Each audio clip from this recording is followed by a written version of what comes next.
everybody. Welcome back to The Forecast, a bi-weekly podcast about everything games, film, and news. I'm Aaron Juno. I'm Alex McCausland. I'm Caleb Ben Juno. Diaz. Okay. Oh, perfect. We Every did time. I was waiting, but I didn't have the list up in front of me. Am I the next one as You're Chad the next McCausland? one. Yeah. I'm Jake Kyle. And I'm Owen Patterline. What's going on, gods, goddesses, and god X's? I have a quick question. Hmm? Why is it not alphabetical by last name? I don't know. It's just alphabetical by first. I don't know. Yeah. I can't fix everything. It's what's on screen. If I put it alphabetical by last name, then I wouldn't be first, and it'd be weird for me to say my name first. True. See the problem? Yeah, you got the double A. That does. Yeah. It's a big advantage. That's why we made you the host. That's right. It's the only reason. That's the only reason. If we were going alphabetical by last name, the host would have changed multiple times. It's crazy.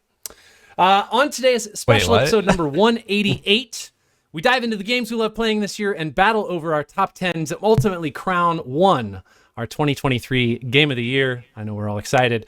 If you'd like to know more about what we do, you can follow us on our social channels. You can check out our website, wethehorizon.com, where we have a ton of original content for you to browse through, including our multi-arc Starfinder adventure, The Discord, and Signal. Additionally, everything we talk about is in our cast notes, which is pushed out to whatever podcasting app you are using. All right. Let's get into it. I'm going to swap us over to the funnel Game of the Year stream set up here. Ooh. Oh, there it is. Oh, she looks pretty. It's just a white screen. It's just a white screen. But it's a beautiful white screen. It is a good white screen. Thank you. It's not white. It's kind of off-white. It is. I made it like this grayish color so it would stand out from the other white. And the border. The border's got to pop. Yeah, because the border's more white than the center there. Yeah, it is. Here's what we're going to do. Each of us have 3 honorable mentions. 3 times 7 is 28. No, it's not. I'm just kidding. Just checking you guys. Checking your math. It's 21. We're going to go over 21 honorable mention games. These are things that fall maybe outside of the scope. Either they didn't make the votes for the top 10. They aren't exactly within the parameters of what we put for our top 10 games, which is a full game release in 2023 for PC, I think is the way we describe it. Or no, it doesn't have to be PC because there's PS5 games in there. It's just full release. Full release. First US release. Yeah. First full US release. Excellent. There it Thank is. you. Appreciate it, Jake. So our honorable mentions games, they may not fit into that. Some of them are early access. Some of them are expansions. Some of them are revisits or remakes or games that maybe didn't even fall in the calendar year. But we got to play them this year. We loved them. And so we're going to talk about those. Followed up with our fun top 10. We'll get people to nominate for the bottom slot all the way up to number 1. So we'll start with 10, nominate a couple games, battle over it, place the spots, and then we're done. Sound good? Yes, sir. Sounds great. Sounds great. Awesome. Well, I know I've been talking a lot already, but of course, I get to go first because we're going alphabetical order. So let me pop up our first honorable mention game, which is Cocoon. Guys, how many people played this game, by the way? Just a few. Not me. Oh, yeah. Man. All right, let me talk just real quick about Cocoon. Cocoon is a unique puzzle adventure game that immerses you in a series of connected worlds. You have actual cocoons that you carry around with you that contain these worlds. How are we not sponsored right now? I don't know, man. The main focus of this game, one of the things I love about this is that it focuses on the interconnectivity of the worlds, and it presents this sort of narrative that overlaps each of the worlds in different ways, but pulls elements from each of them. The game is obviously it's like a puzzle adventure game, and it features a lot of complex puzzles that require smart environmental manipulation, whether it's through objects in the environment or the actual cocoons you're carrying, and also requires a lot of logical thinking. The reason I wanted to put this in honorable mention is because I think it is exceptionally good and original puzzle mechanics, which anymore, I think puzzle games come out all the time, and a lot of times I feel like it's a revisit of the same basic puzzle mechanics, and I really like this one because of the way that it's so integral to the world.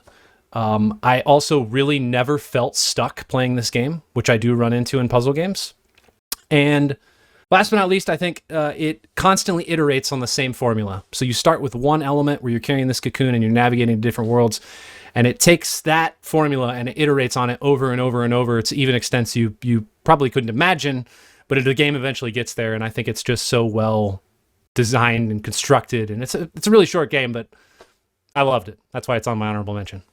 I did get stuck once in this game, which could partly be blamed on me, but partly on the game, because it doesn't ever tell you that you can swap an orb with what you're carrying and what's on the ground. And there's one puzzle like 2/3 of the way through the game where you have to use that mechanic. That one you didn't know that. That feels like an Elden Ring. You can sprint in this game kind of situation. Well, you never need it until like 2/3 of the way in. But I mean, you kind of do because it's like I got places to be. You know what I mean? Like. There's always enough things around to They usually give you enough platforms. Get another one, yeah. They do. But they usually give you some platforms that do nothing except for hold the orbs while you're swapping things out. Yep. So. I was really blown away by the last few puzzles. I'll say that. Like the orbs inside of orbs situations. It's very, very cool. Pretty wild. Yeah. I definitely started this game and was like, this is some basic ass puzzle game. Oh, put the thing on the button moves the elevator. Okay, put the thing on the button, step on the elevator. I get it. I've played video games before. I get it. But it ramps up and it keeps getting more and more in depth. And since it's kind of so incremental, you learn so much of the mechanics as you go. Yeah. That by the end, something that should be way overwhelming, you're just like, "Oh, I get it. Like I know what I need to do. I just need to figure out how to make that happen." Right. I can't let this go without shouting out Aaron. That editing, look at you go. Look at you go. For anyone who's just listening, we have like a whole situation, and as Aaron was talking, the frickin' trailer was playing, showing a little gameplay of it. So check us out on Twitch, twitch.tv/We're the Horizon. Yeah, it's worth. Thanks. And if you want to sponsor us, we are excellent at showing off the things you want to pay us to show off. That's so true. Very good at it. Alex, you are up. Sure. My honorable mention here is going to be Super Mario Bros. Wonder, newest mainline Mario game. This is a 2D Mario game.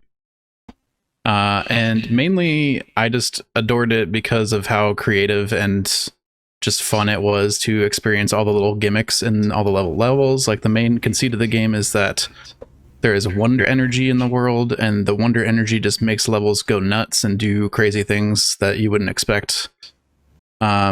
And it's just a lot of fun platforming, like traditional Mario 2D platforming. So I'm a big 2D Mario guy, and it hit a lot of those, points that I wanted to hit, even with the secret bonus levels that you get that are like actually pretty hard. And it's a great time. Now, anybody else play this? I also did. Something I thought was really cool about this was actually the multiplayer component. That is what I was going to ask.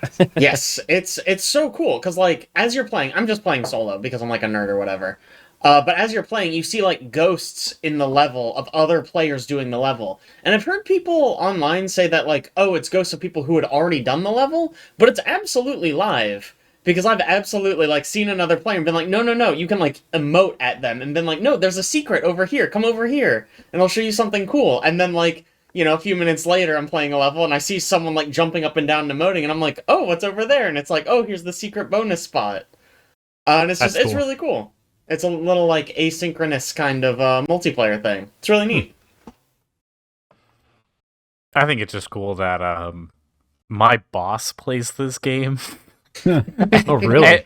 And he called me into his office the other day and he was like, all right, so I've been playing Wonder and I gotta say this game is awesome. And then he starts like describing to me like what level he's on, and he's like, and how far have you gotten? And I was like, yeah, like I think I'm like a level ahead of you. I've never played this game in my life. Oh no. And so I was like, I think I need to buy this solely because my boss thinks that I play this game a lot, and he's like trying to connect with me on it, which I think is absolutely adorable because he's like, you play on the Switch, you like this game. And I was like, You idiot, Owen. He's going to listen to this podcast and find out you're lying to him. If my boss listens to this podcast, I stop having a job, so I sincerely hope he doesn't. Okay, Ben, you're up. Cool. Yeah, my first honorable mention is Honkai Starrail. Honkai Starrail is it's like a JRPG gacha game that is published by the same people who did Genshin Impact. This one is my honorable mention because I did not think I was going to enjoy this. I've played several gachas before. I'm like, it's just not my thing. Whatever, people pay a bunch of money, you get a bunch of polls, it's this whole thing. This game is basically just a fully fleshed JRPG that happens to have gacha mechanics in it that you can pull like items and a couple different characters from it, but it is fully playable without putting any money into it. And it's like actually it's really good for the free that you're getting from it. Like the characters are really fleshed out, the story's interesting. It's not fully open world, but it gets pretty close to it. Honestly, I was blown away by what I was getting for just a free mobile game. And it's cross-platform and has a PC release also, so you don't even have to play it on a tiny phone. You can play it like a full PC game. I was really impressed by it, honestly, all the way around with the characters, the art, the story. It was just good. Did you mostly play on mobile? I did end up mostly playing on mobile, yes. How's that work? Is it like a digital analog stick kind of? Yeah. So okay. It was a digital analog, so you got your, I can't remember which thumb switch, but one of the thumbs is like turn the camera, and the other thumb is you can move yourself forward, left, right, and backwards. And then when you get into, it was kind of like open world, overworld, and then you run into, kind of JRPG style, you run into an enemy, and then it moves to kind of a turn-based mode where you're all standing there, and you can pick from your moves and things like that. Okay. I feel like this game has been like my white whale. Like every time I see something about it, I'm like, shit, that looks so cool. But like, man, I do not have time to get involved in this gacha JRPG. Like I have other things I need to do. Honestly, yeah, if you can go into it treating it just like a regular game. Like technically it does have dailies and stuff that give you like the currency and like energy to do things, but it's all pretty ignorable. Like the characters that it gives you for free are not the best characters in the game, but they're certainly good enough to progress through the plot and stuff.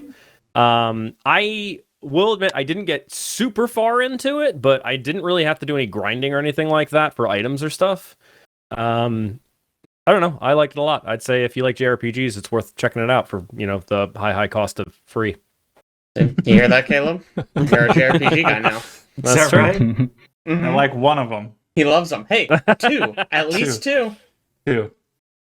Just two. All right, So far. Caleb, your honorable mention. All right, my first one is the Dead Space remake. So I haven't played the original, so I don't really have that sort of direct comparison. But the remake was awesome. It is a survival horror FPS that does a really, really good job of creating like this hopeless and scary atmosphere. It's not an FPS. Oh, third person. Absolutely, you're right. third person. It's third person. You're right. You're very right. It's got like a few jump scares to kind of mix it up, but mostly it's just all about the atmosphere.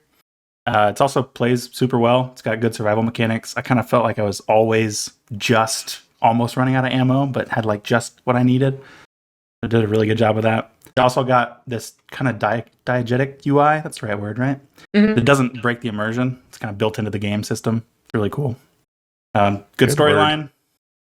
Yeah. I know two of you on here like the Callisto Protocol.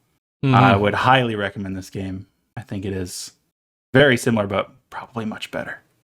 Yeah, Callisto Protocol was supposed to be like the spiritual successor, and then it kind of fell flat. I mean, the fact that they had to create the ending in a DLC that came out the subsequent year really just stomps out the fact that it could have been a quality game. I mean, that just cherry on top. They had to create the ending in a DLC. Are you sure it's not the spiritual successor to Mass Effect 3? Oh, get him! Yes. Yikes. Okay. Next honorable mention is Chad. Yeah, so Cyberpunk 2077's Phantom Liberty, which obviously is not a game released in 2023. It's a DLC for a game that was released in 2021? 2022? Whatever it was. Good ongoing like game, 2 or though. 3 Great ongoing game. So it's unfortunate because Cyberpunk released in such a poor state, and honestly, this is like how it should have released, and it should have been building blocks from here. They did an incredible job doing a 2.0 for Cyberpunk in general. in order to play through the expansion, you kind of seamlessly, like if you recreate a character, you seamlessly go through, you get a call, you're like, I've never heard of this person before, you go visit it, and then boom, you're like in this new area, this new storyline, DLC, like there's a whole, it's just basically a giant side quest that you're going to go through. And the storyline's phenomenal, the voice actors are phenomenal. Having another celebrity come in, you know, people kind of questioned it, but Idris Elba was actually pretty phenomenal for voice acting. Yeah. You still have Johnny around, which is really cool. So like Keanu Reeves did a bunch more voice lines. Really, really good release. I think if you like Cyberpunk and you haven't played through, this is a good addition to pick up and just play through all the way to the end and get the final ending, the ending that was original. Because the ending for this expansion is real bad. 2 questions. Okay. One, this DLC, you can't actually engage with it until pretty far in the story, right? Yeah. Okay. Second question, is Cyberpunk at this point where it should have been when it was released? Like, is it to the level of quality that you want to play it now? All right. Yeah. I mean, 100%, like, I had... Other than the fact that there was a certain mod on my throwing knives that whenever I would air jump and stab somebody, it would crash my game, which hopefully they fixed that by now. It was a flawless experience, and it's like the actual gameplay was phenomenal. Like the changes that they've made, where like the cyber mods and stuff like that are the way you install them that don't have anything to do with like the perks that you put in, like the attributes that you're using. It's just you go to a Ripper dock and you say, hey, I want this installed. And it just so happens to work better if you put stats towards it. That's phenomenal. I think the optimization of the game is kind of where it needs to be, because I'm not getting 30 frames in the city anymore. That's good. Yeah, I think... Like I said at the beginning, if this game came out in this state, on Phantom Liberty's release, if that was Cyberpunk's release, then they were building blocks from that. Because I think there's still like upward reach that they could do. Although I don't know how much development they're really going to do, because they've already announced kind of Cyberpunk 2, like code name workings, whatever. But yeah, 100%. This game, you should play it now. Like it's playable, and the story is great. Both stories, honestly. Yeah, something that's really cool about it, if you own Cyberpunk 2077 base game, they have basically completely revamped everything, so the game's just like way, way, way, way better. You don't have to own the DLC to just experience the way the game was kind of supposed to be. You get the new skill trees, you get the new cyber, like augmentation system, all of that just for the base game now. So the base game is also elevated, which is awesome. So, you know, good on them. Best ongoing game. That is really good to know. Best ongoing game. All right, Jake, you're up. First game. All right. So my first honorable mention is a little-known beauty called Slay the Princess.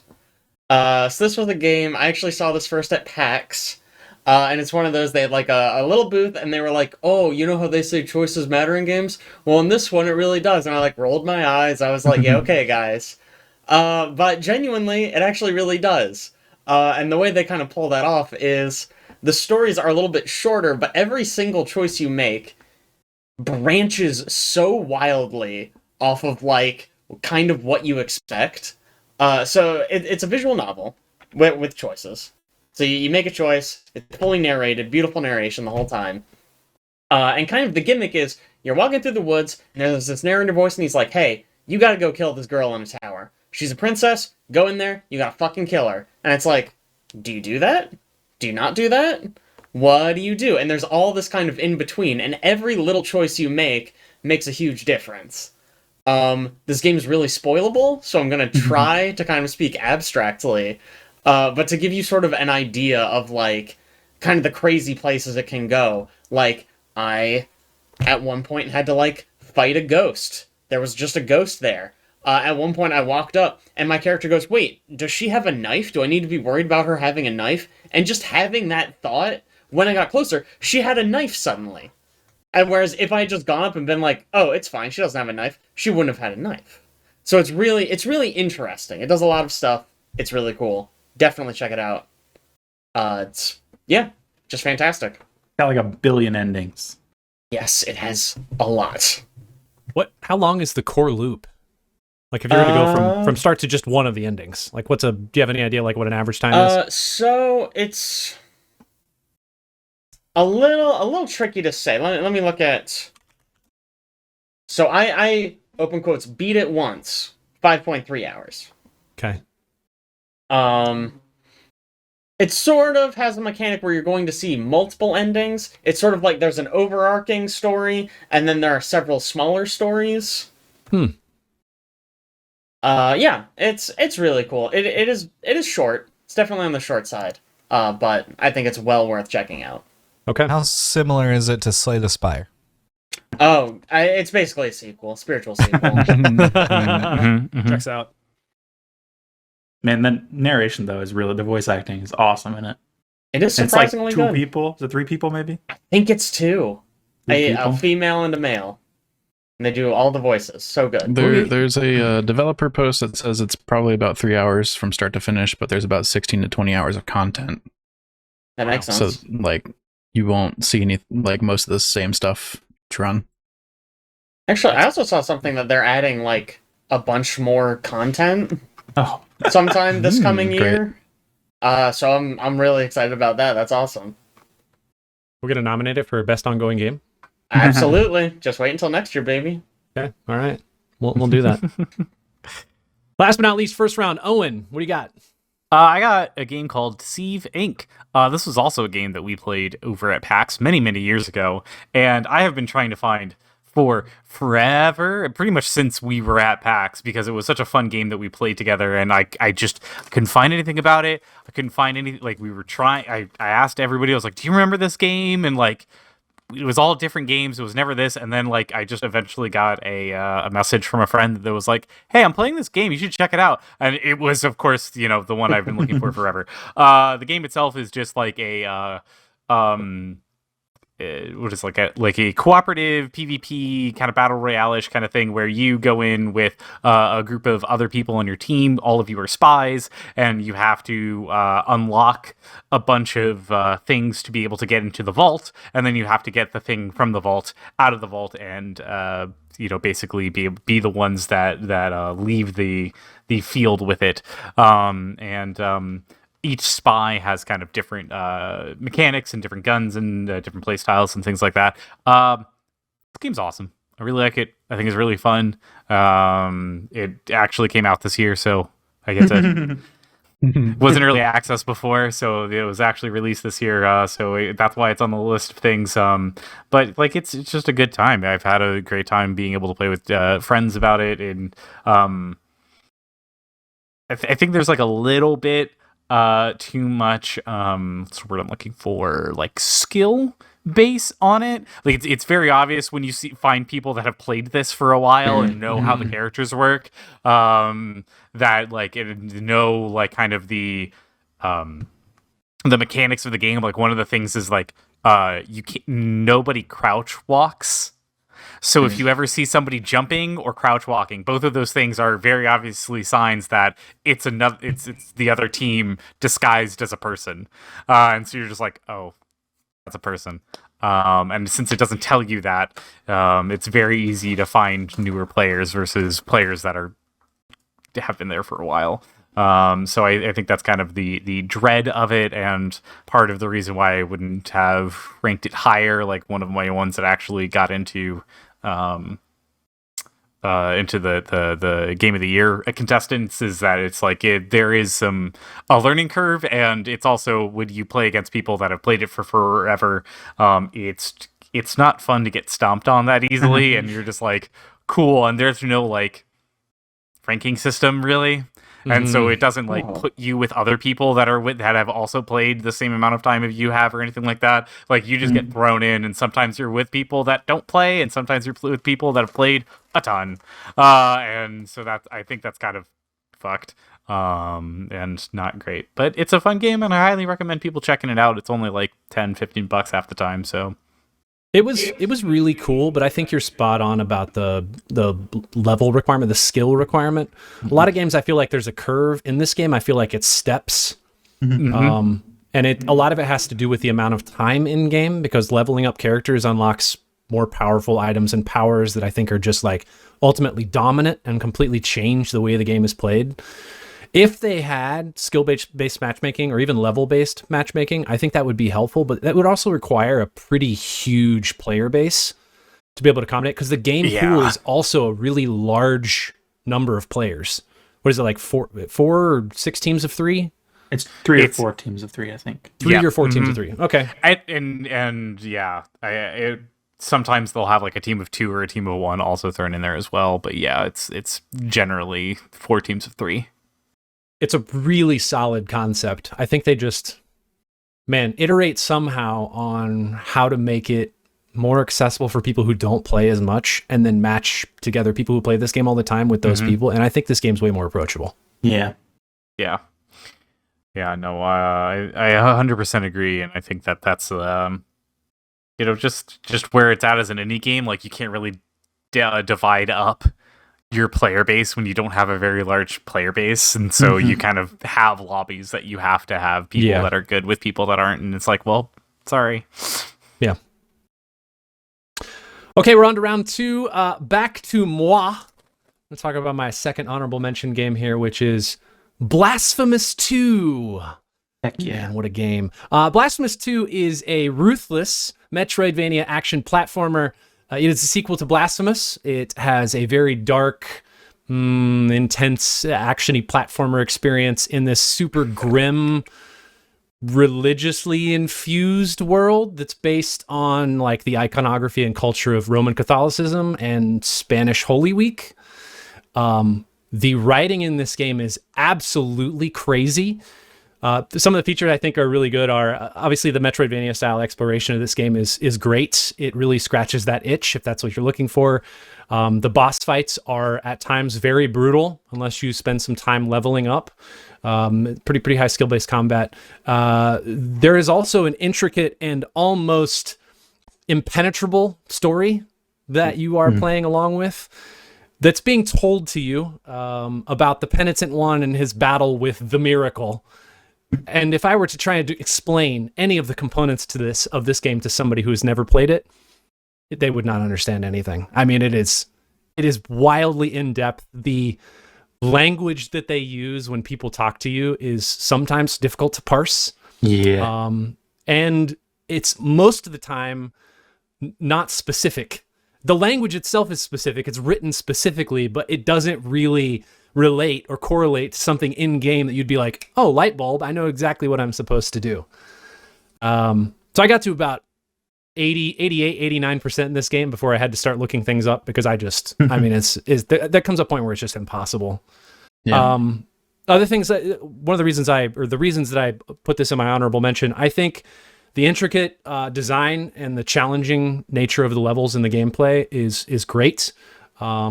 It builds on its predecessor's gameplay and its lore incredibly well. And I feel like it doesn't take away from the first game. It just expounds upon it. And also, they did a really good job of introducing a lot of quality of life features in this game that make it way more approachable and slightly less brutal than the first game. If you start off in Blasphemous 1, one of the first things you learn is that you can't jump on spikes because you just die. And you go back to a Pray-Do, which is like a shrine, essentially, that you respawn at. In this game, you just take a little damage, and then you spawn back on the cliff right next to that, which is excellent. So much better, man. So much better. There are almost every complaint I had about the first game. Yep. In this one. I mean, there's so many things. Navigating between different areas make it way better. In fact, as you get further on in the game, there are more ways to do that, which make the game even more accessible to go back and do the things in the other areas you've forgotten. I loved this game. The first one was great. This one was, I don't think the storytelling was quite as unique as the first game to me because I'd experienced the first Blasphemous, but the gameplay overall, just across the board, better. The first one might have been a tad easier to follow what was happening. Maybe. But that's like it. Yeah. It's a great game. Who else has played this besides Got that Caleb and I? Souls-like storytelling. Yeah. I mean, not even, because this one like tells you a bunch of stuff. It's just that none of it means anything to you. Yeah. I think it might have just been you and Caleb. It might have. played it. Man. Yeah, it's only 2 so far, I guess. It does have a really cool mechanic. When you start the game, you pick one of 3 weapons that you're going to use to start, and you'll find the other weapons later, but each weapon has a kind of Metroid-like ability where you can open specific gates, essentially. So you're going to play through differently than... You're going to have a different experience than somebody who picks a different weapon. So I started with like the mace, and Aaron started with like the scimitar, and we could go different places entirely at the beginning of the game just by what gates we could open and what we couldn't. Really cool. It was a really interesting choice that they did it that way, and I think I don't know, I really liked that. I think it's a good approach. It doesn't lock you into one specific play style. Yeah, and the first game released a new game plus mode that was pretty interesting. And I think if the second game does the same, it'll be even more interesting because of that different starting point. Yeah. Just to highlight on one note, I know I said that part of this game is impenetrable. I just wanted to call out one of the names of the bosses that you fight, because at the very beginning it tells you everybody. These are all the people you have to fight in order to go to resolve the issue with the heart that's currently floating above the city. One of them is Benedicta of the Confraternity of Endless Orison. And you hear that multiple times and you're like, huh? What? What? It's excellent. Everything like that in this game is exactly like that. It's very difficult to parse, but it really feels ingrained in the lore of what the game is trying to do. Mm-hmm. So, very solid game. Okay, on to Alex. It's time for your second honorable mention. Yeah, this one is also a Metroidvania. It's called Lone Fungus. Not nearly as much focus on lore or world building or story. It does have a funny little story about the mushroom people and how you have to like revive your civilization, but it's not that big a deal. What is big a deal is it takes a lot of inspiration from Hollow Knight in its combat, and it's really good. So big sprawling map, but you just see it right there on the video. Holy crap, look at that. Yeah, it's enormous. Yeah, it's got the charm system from Hollow Knight. It's got lots of cool powers. And then on top of all that, the really cool thing about this game is there are platforming challenge rooms that basically you could rip out of this game and make its own game. And those feel like they're really inspired by games like Celeste, where you've got to be like kind of puzzle platforming, really like pinpoint. Oh, there's some platforming stuff right there. Goodness, one of the rooms. Did you watch this trailer before you started playing this game? But they're like really, really good. And it's like to the point where you have to find those secret rooms to do them. And at the end of the game, it gives you a room that just has doors to all of those secret rooms. So it's basically like a game on itself where you just go through all the platforming levels and do them. Very, very satisfying when you finish those. And it's just a blast start to finish, I think. Yeah, the game has a ton of really fun mobility mechanics. And those challenge levels did really feel Celeste-esque. Mm-hmm. Like, it makes me think of the ninth realm or the ninth area in Celeste, where you're doing that super long chapter 9. Thank you. Super long puzzle navigation. That looks great. Yeah. All right, on to Ben. Second honorable mention for you. So my honorable mention is going to be Across the Obelisk: Sands of Ulminin, which is an expansion that released this year for Across the Obelisk. I had to double check because I swear I've played more Across the Obelisk this year than any other game. Unfortunately, the original game did not release this year, so we're putting this into the honorable mentions. Sands of Ulminin adds a entire new map to the game, which is all desert and like kind of Egyptian pyramid type themed. It adds like 20 new enemies, 2 new classes. You've got the Paladin, who's a hybrid class between healer and warrior, which is a thing the game didn't have these hybrids before. So they can choose cards from both the healer decks and the warrior decks, and mix up their deck that way. And to make up for it, they get 4 cards every choice instead of 3. Oh, that's so cool. Yeah, it's super awesome. And then they also released Navalia, who is a warrior mage hybrid in the same vein. It's there. I'm gonna be honest, I'm still figuring out how to play those 2 classes because they're a little bit complicated, but they're super cool. 3 new pets. They also released 2 new mechanics. It changed the whole game up, honestly, including the fact that even on all the other maps, you can now randomly encounter scarab enemies who will pop in that if you defeat them, they give you bonuses and things like that. It's a really solid DLC. It has a lot of good new content, and it's very fun. It honestly, with the new classes and the new mechanics, it changes up the game a good bit. Man, this kind of flew under the radar for me after the first DLC, which was like the kind of first terrible. one was unimpressive. Yeah. This one, very good. Significantly better. Definitely recommend checking it out. Yeah, I would call it crazy good, especially compared to the first DLC. Oh yeah. Mm-hmm. First DLC is like, why did they do this? Why did they make it this way? Whereas this one's like, oh yes, brilliant, I love this. Didn't we all basically say that like that first DLC was just, we would have given that money anyways just to support them, but could have been more content. Yes. This is I like to thank all of our money we gave them for that first DLC. They took that and they went, all right, we're gonna use this to make this awesome DLC. So we helped. There we go. But yeah, I mean, I think most of the people here are fans of Across the Obelisk. So if you guys haven't checked out the DLC for it yet, highly recommend. I have not played a lot of co-op RPG like deck builder games. There's not a lot of them. Yeah, well, it sounds like you played most of them. You played Across the Obelisk. I guess that's true. There is that snow one that came out that we played at PAX. I can't think of what it's called. Oh shoot! It's not co-op. It's not co-op. Mm-mm. You know the one I'm talking about? The one we all played the demo of? Right? Yes, that's not co-op. Nah. Are you sure? I swore Pretty I sat sure. next to 4 people and played with them. Maybe not. Well, that's how PAX works, Aaron. There's a lot of people playing the same game. You're right. All right, valid point. You got me there. He didn't even Sorry, get to Jake, make his point. But, moral story, really good. Feels like a fresh game. Jake, Caleb, and I have been doing a lot of runs of it recently with our buddy Kevin, and it's been great. Reminded me why I love this game. Yeah, we've been going into the madness runs, which make it even more replayable because it just gets harder and harder. Go up the challenge tiers. Mm-hmm. Heck yeah. Okay. On to Caleb, your second honorable mention. Well, the second set is going to have a lot of Metroidvanias, turns out. Mm-hmm. Yep. Because I'm bringing one as well. This is Bloody Hell. It came out just shy of a year ago, so in January. So not great for a Game of the Year competition.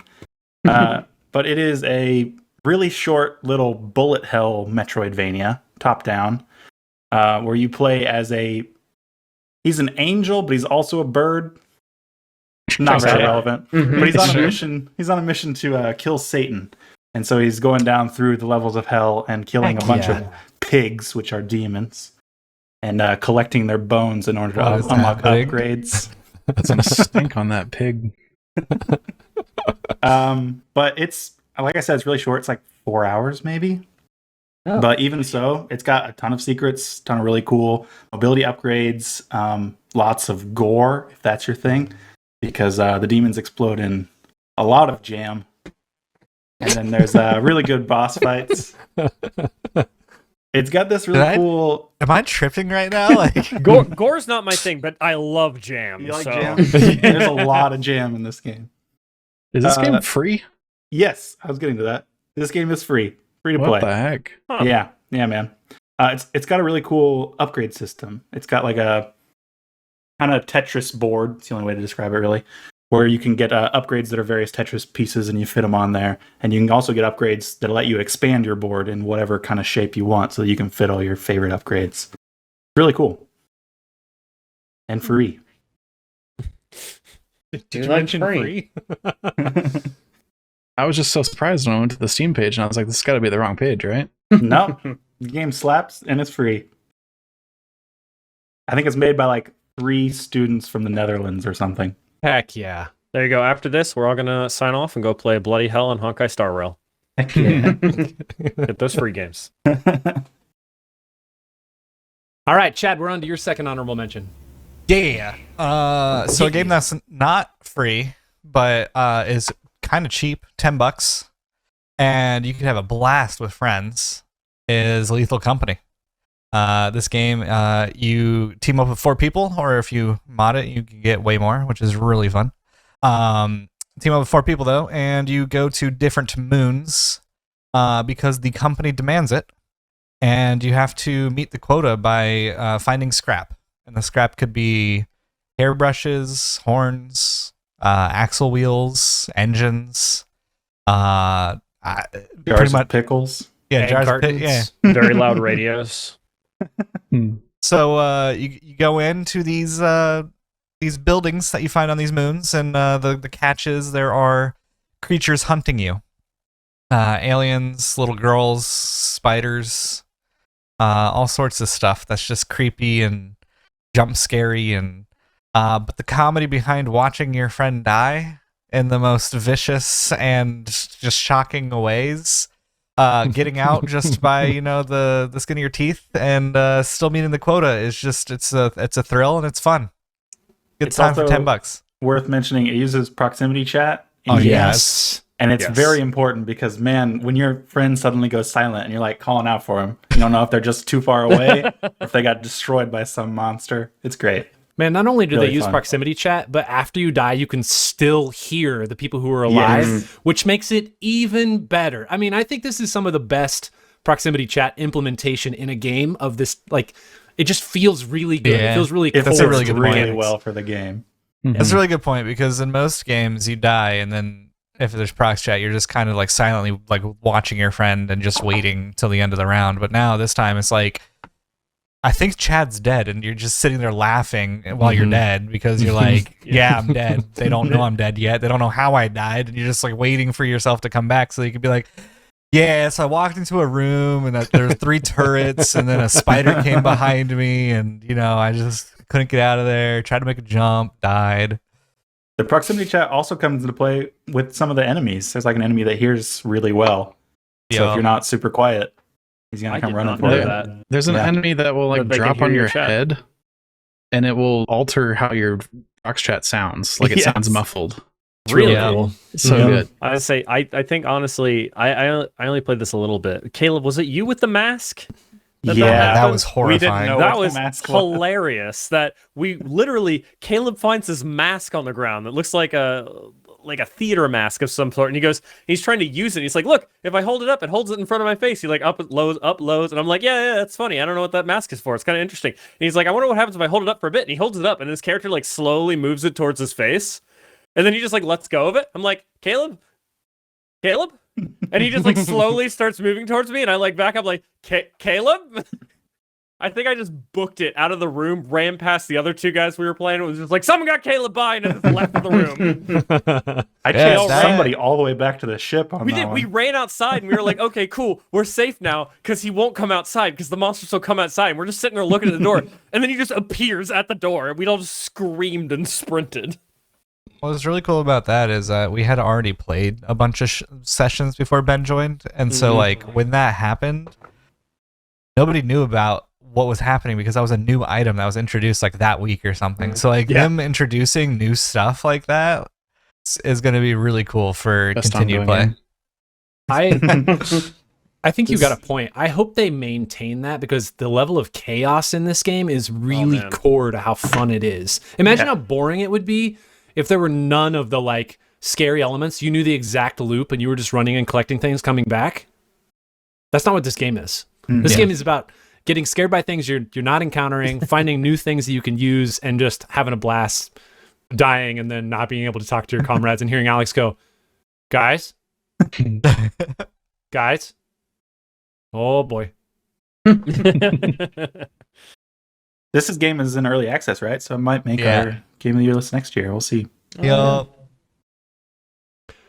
All right, Jake, on to your second honorable mention. All right, so I have the second best fishing-based game of 2023, Dave the Diver.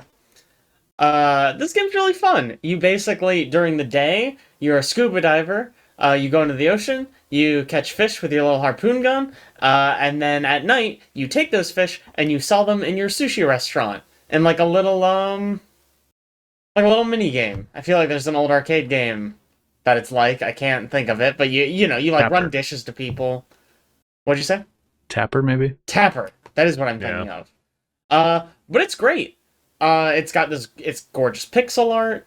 It has a great sense of humor. The person who upgrades your weapons is like this huge weeb who, like, whenever he upgrades your weapon, it's like this very dramatic moment. Plays an anime song in the background. It's really fun. Honestly, I could have seen this making my list if I had played a little bit more of it. I played it like nonstop for like, I don't know, like a week probably. And then I just moved on to something else and I never looped back to it. Yeah. But it's really fun. It just keeps throwing new mechanics at you. Like you go a little, it's basically broken up into like levels of the sea, right? So like you have your first level of the sea and then you get an upgrade so you can go a little bit deeper. And then you get another upgrade so you can go a little bit deeper. And each level has like different fish, different obstacles. Eventually you get like, you open up like a new area that has all these other new mini games to do. It's really great. It's so good. Just the core loop is really fun. You go fishing a couple times and go sell a bunch of fish at your sushi restaurant and then go back to fishing. Mm-hmm. It's constantly got quests for you while you're fishing that you just want to get specific stuff. So it just keeps you hooked. Yeah, it has that really that really addicting quality where you sell sushi in the restaurant, which gets you money to upgrade your diving, and then you go diving and you find fish that would be really great to sell in your restaurant. So every time you're playing, you're just thinking of the next phase where you're like, oh, this will be really good there, and then you do that and you're like, oh shit, that would be really good there, and so you just want to keep going. It has that like one more level kind of thing, just keeping you going. And it even surprisingly has like a storyline with boss fights. Weird. Okay. Great. Why is this game have weird. boss fights? I don't know. They're good, Yeah. but it's weird that they exist. Mhm. I want to point out that the delivery that you gave while the trailer was playing, it feels as if you actually went and looked up the trailer before, like you just like tuned us out for a little bit and you just like rehearsed it a couple times in your head. Yeah. That's why I've been quiet the last few minutes. I've been rehearsing. Yeah. Checks out. All right. Last in the second round of honorable mentions for Owen. What do you got? So I've got Marvel's Midnight Suns. It came out in December of 2022, which is exactly why it's on the honorable mentions, is because I'm pretty sure a lot of us didn't play it, before our last one because it had like just come out.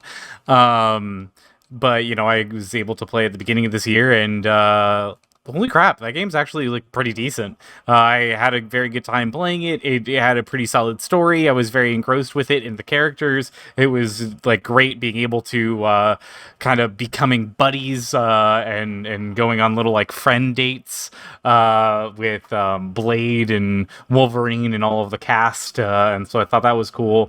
And the gameplay was also pretty fun. I did feel like it kind of got a little repetitive once you got your deck down and you knew what you were doing, and you were running into the same enemies by the kind of like the end of the game, that you're like, all right, this is this enemy and this is how I do it. All right, this is this enemy and this is how I do it. So that kind of, I thought that was kind of lame. And I was a little upset with that because it just kind of felt like I was like, okay, well, I've done this. I've figured this out. I've done the thing that I needed to do. But before that, yeah, like it's very entertaining to play. I highly recommend it, and definitely a good thing to sink some time into. Yeah. I think it does suffer by being just too long in both mechanics and story, because it's just not, the mechanics don't keep ramping up. You get the gist of it by playing it in the early game. And the story, there's some missions that you do where literally nothing changes in the story based on your mission. So that, I think it's just too long. I think they just made it too long. Yeah, but it is really good. It's just fun. a little bit too long. Okay. I will be up next on for round 3 of honorable mentions. And, honestly, Owen, I just wanted to thank you for picking a game that came out in December of 2022, because you've opened the door for me to talk about the thing I really wanted to talk about. Oh, no. Which is IXION. Oh my gosh. God. You can't just change it off Yeah, the it's list. different. That's messed up. Oh, you What's hate on to the see- list? If I put it on the list, you guys cheater. would complain about this, so I You're decided right, to we keep would. it off the list. Oh man, I still need to play this. It's on my wish Man. list. This game came out December 7th of 2022, so that's why I did not... Had I seen it, had I played it, it would have been on my Game of the Year list for 2022, but did not get to. This is a For the best. strategic city building, space simulation, resource management game. I don't even know how to describe it. This game is wild. It's a space strategy game. It blends together some of those elements: city building, survival. It has a really complex and unique narrative where you're exploring space aboard the Tycoon, spelled Tiqqun. Yes, that is correct. I hate it. That navigates using the Vol engine, VOHLE, Vol. That is the interstellar space traversal engine.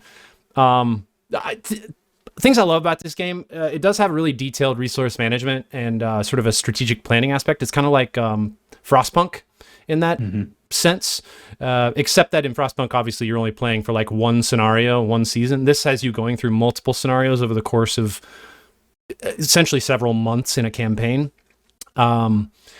As you sort of grow your space station and expand that space station around the entire ring.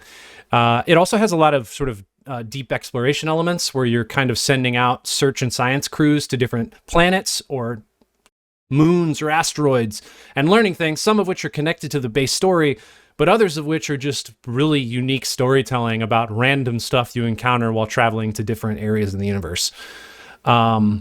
I think it combines these things in a pretty innovative way. I think it, again, tells a really compelling story. If you like sort of soft sci-fi, this is excellent. This is kind of falls in the line with like almost like Expanse level storytelling for complexity.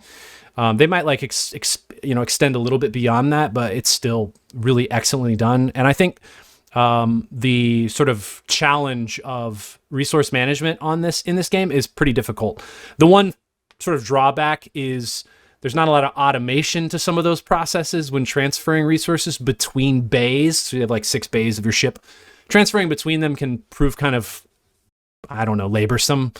And that's probably the only downfall for the game from my standpoint. Otherwise, absolutely love this game. I think it's fantastic. Ben, you need to play it.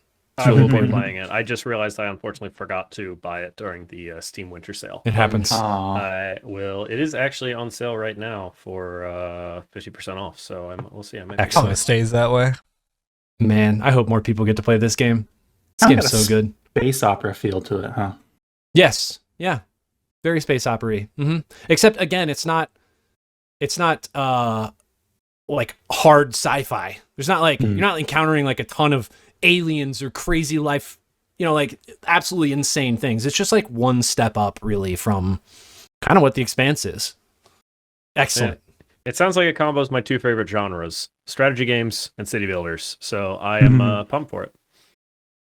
Glad to hear it. All right, on to Alex, your last honorable mention, number 3. What do you got?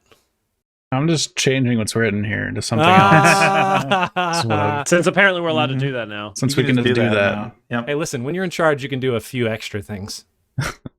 You can just hit a button and put the correct graphic in there, right? When I say a different name. Totally. My last every single game in existence on a button Yes, over I there, do. so we can As flip a matter to of any fact, them. Yikes. That's a lot of trailers.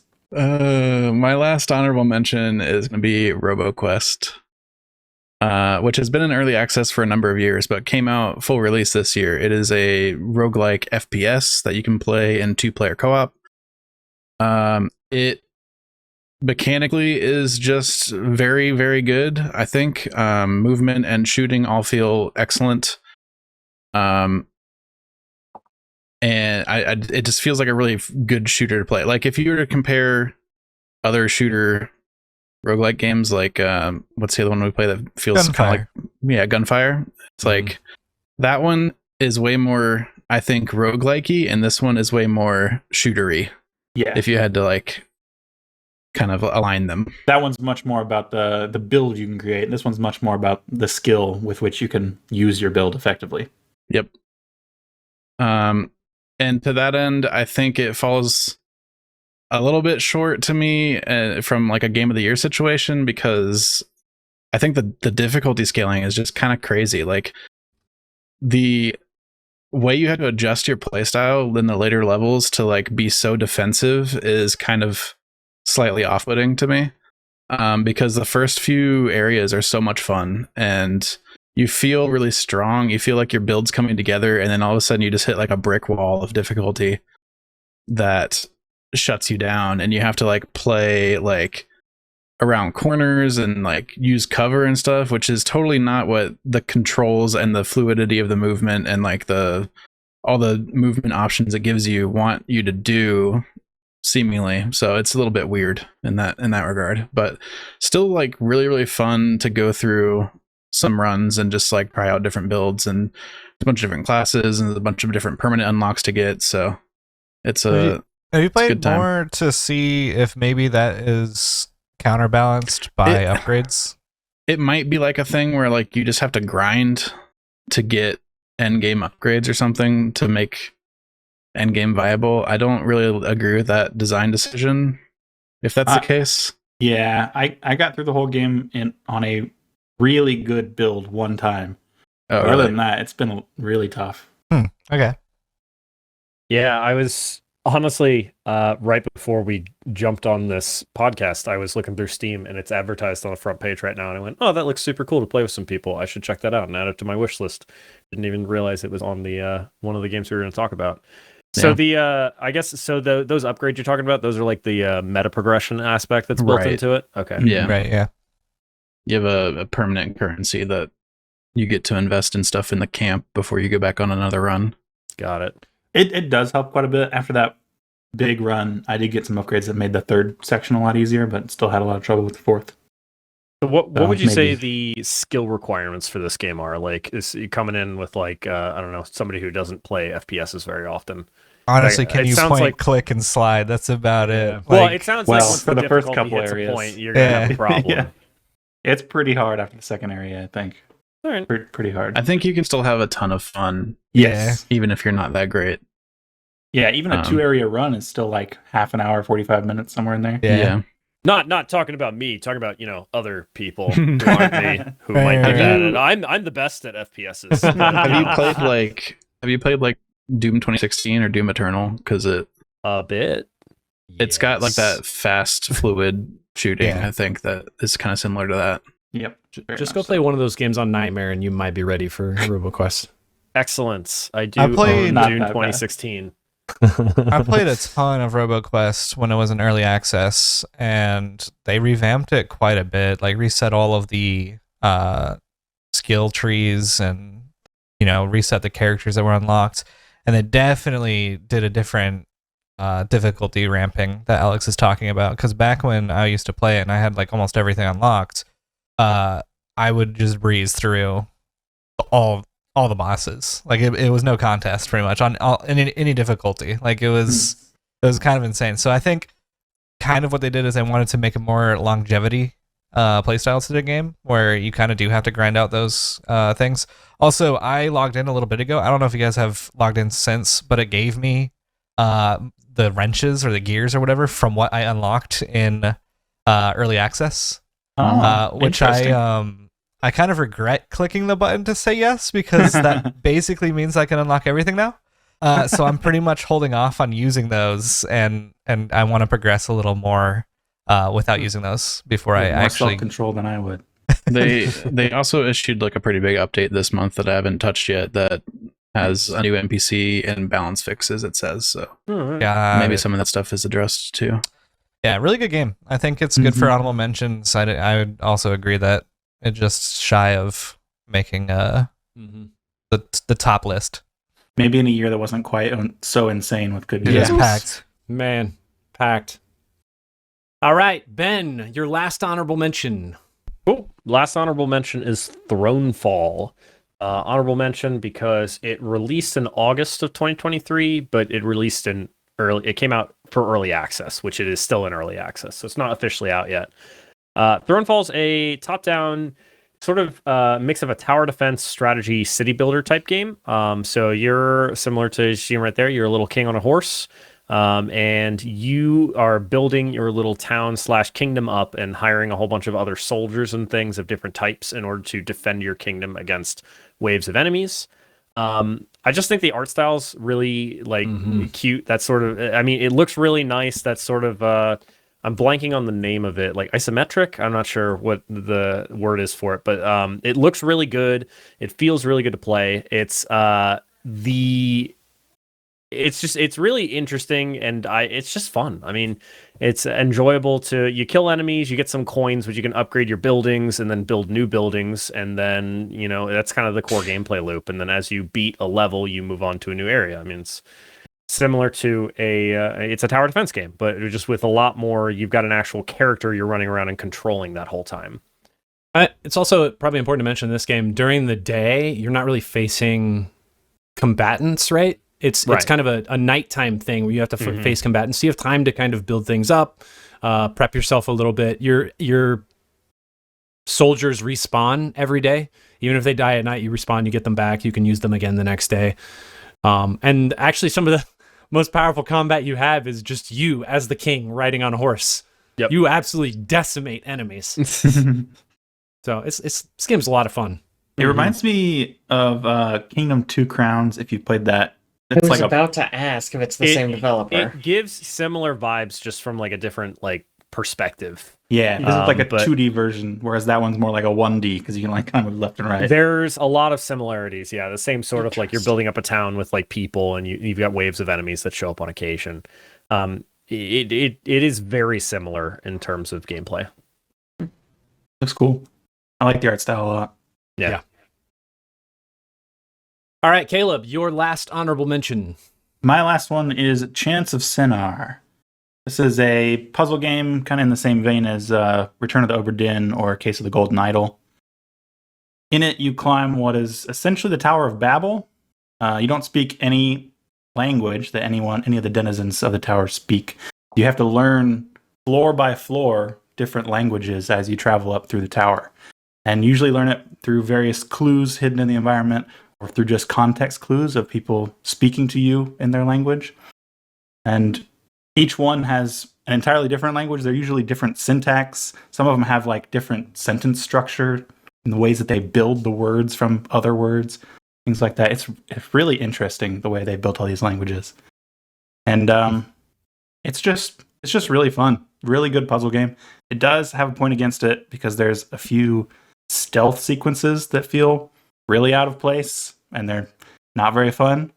But other than that, there's just a few of them. Other than that, it is very fun learning these languages. And kind of the conceit of the game is you're learning the languages in order to get the different levels to be able to communicate so that they can make the tower like a more of a paradise than it is. But there's a lot of issues between the different levels. The art style in this game is also pretty wild. It's very unique. Yeah. Yeah, it's kind of hard to look at sometimes. It's like this is gonna sound stupid, but it's like muted, vibrant colors. Yeah. I know what you're saying. That's what I think of when I see it. It does make sense. You're right. As long as we can all agree, what Aaron said is dumb. Yeah. Yes, it still is dumb. I agree, and it's dumb. I kind of see a Ronald McDonald look going on there. Oh, it's worth mentioning. It does the Obra Dinn thing where when you get a section correct, it locks it in to make sure you know that it is correct. So it's very, very helpful in figuring things out. Nice. Very useful mechanic. Okay, on to Chad, your last honorable mention. Yeah, so this is definitely an honorable mention. Could never have made the Game of the Year list because it is a blast from the past that was revamped for the present. It is a World of Warcraft classic, so it's your vanilla Warcraft. You got your 6 or so classes, not really much of the retail experience, which retail is just basically the ongoing version that has Dragonflight and stuff like that. They call it retail because it was the one that you always paid for when private servers came about, and so that name kind of stuck. So that's why retail is a thing. Anyways, we're on classic though, Season of Discovery, where they have come out with different things that they put into the games that are called runes, so that it can kind of tweak your character, kind of revitalize the classes. Such as mage being a healer or shamans being tanks. Those weren't a thing in the past, so it's cool to see in the 20-man raid, 10-man raid, which they also revamped dungeons, or a dungeon, to become a raid. And so it's kind of cool to see the tweaks they've done. They transformed one zone that is the level 25 zone right now, because that's the max at phase 1, to a PvP area. And so it's really cool to see like the base race going on there. The different like effects that the runes have had on the balance of classes and stuff like that. So yeah, it's just I've been having a blast with it. Got a guild that I met back in 2019 when Classic came out. So a couple of guys started a guild in the Season of Discovery, and we've been doing the raid every week. So it's been kind of fun. The runes sound cool. I like when they add more build crafting elements. Yeah. Yeah, it is kind of cool. Kind of just rushed over that, but Just the idea that they were like, hey, let's go back to older classes that were supposed to be X, Y, and Z that we had meant to when we first released it, but like never really did it, or like cut it for time, or any of those kind of things. The fact that they were going back and just being like, yeah, shamans were supposed to be tanks, but we couldn't figure that out, so they never got to be tanks. But here, now we fixed, like, we actually went all the way back, and now you can actually see what, like vanilla Classic would have been if you were a shaman tank. And I think that's kind of awesome. It's like they're running the game in like 2 parallel timelines now. Like, yeah, what if we did regular World of Warcraft and progressed and iterated on that for 20 years, but then what if we did it a different way instead? And now we're running 2 different versions of the game. Yeah. That are being updated differently. So and strange. I think it's also interesting because, like, I don't like the way that retail plays. It doesn't play like World of Warcraft to me, so I don't play retail. I played Classic. And so the fact that they're just like, hey, now we're going to do this thing where we're giving you new content in Classic. We're not just pumping out the same, the same expansion packs that you've already played, which they are doing, but it's like, we're also adding new content to this as well. It's not just like, oh yeah, okay, you went through Wrath, here's Cataclysm. They're actually doing something new to it, and I think that's kind of neat that they see players that like that old style and are giving them new content. Yeah, to touch on that, I think the thing that I've always really appreciated about Classic is that if you look at retail, it's been over a decade of them developing content, not really taking out much content like some other developers. So, Destiny. So yeah, it's just it's not something that you jump into and is overwhelming. You jump into it and it's like it has a really linear kind of direction. Your quests kind of lead you towards the first dungeon, and then you get on that kind of treadmill of let me get better gear, let me level up, let me get to the next dungeon, to get better gear, to level up, to get to the next dungeon. Oh, now there's a raid. And so it's like something that I haven't really experienced in retail. Because retail is like, let me just go through this long main story quest to finally get to now I have the gear that they gave me through this main story quest, and now I can do mythic pluses and kind of churn that out. And then at the end of that, maybe I could join raids. There's so many raids out there. There's the dungeon finder. There's so much content. So that's Classic is just very, basic, very contained. And it's really nice. Do you think they're going to get to a point where they have added so many of the old stuff that they're like, all right, let's do classic. Start back over at the beginning. Most definitely. 3 branches now. They should do that. Probably. This is already the 3rd branch, to be clear. Yeah. Oh. Yeah. Yeah. Uh-huh. Because this is adding unique new content onto vanilla. Oh, classic is its own Classic branch. is its own thing. Yep. Okay. Mm-hmm. So Where that'll they've stick around forever. They will never have to do classic.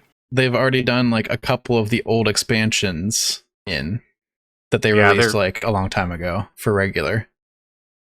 Wait, is there a branch that's just classic, or it's classic with a couple of DLCs? And this is a different branch that has those, but also Season of Discovery. So there's retail. Yeah, got it. Then there's Classic. So 2019. Which has expansions? Which you could take your character to the expansions, or you could stay in Classic. Which I don't know why you would stay in Classic. Yeah. But you could maintain just doing Molten Core, which is the first raid, over and over again if you really want to. Eventually, think- your character's going to be decked out. I think there are servers that, at least when they went to Burning Crusade, I don't know if it's still a thing, but when they did Burning Crusade, there were servers that stayed classic and then ones that moved to Burning Crusade. And so I'm sure that there's ones that, I don't know if that still exists, that because now they're on Wrath, which is after Burning. So I would be intrigued to see if that's still a thing of like, there's some that are still straight vanilla and then there's ones that are Wrath. Yeah, so then there's that treat, but then there's the Season of Discovery. So now that they've restarted again, no other expansions, and there's runes. Oh, this is has no expansions. This one has no Yeah. expansions. No Oh, expansions. Okay. Wow. Okay. And it's also only to level 25, so it's not even like full vanilla. But I think they are going to eventually kind of keep pulling it back and doing that. But they are currently just being like, okay, here's a little bit of vanilla with the new stuff, and then we'll probably pull it back a little bit more, and then you'll get that with the new, with the new stuff. I don't know when Season of Discovery came out. Is this going to be like a seasonal thing that they do? So it's supposedly supposed to be for the year. Okay. And so it came out, what was that, November time? I think it was November time. And so Late it's been November. phase 1 for a while, and it's going to be phase 2 February 8th. Okay. So it is kind of like a seasonal event. Yeah. Almost. So what phase 2 means is they're going to add another raid, which is going to be Nomergon, which is another dungeon that they're revamping into a raid. And then instead of 25 being the cap, it's going to be 40 being the cap. And I think it's been explained that to get from level 1 to 25, they're going to boost how fast that XP is. But I think after that, the XP gain is the same from 25 to 40.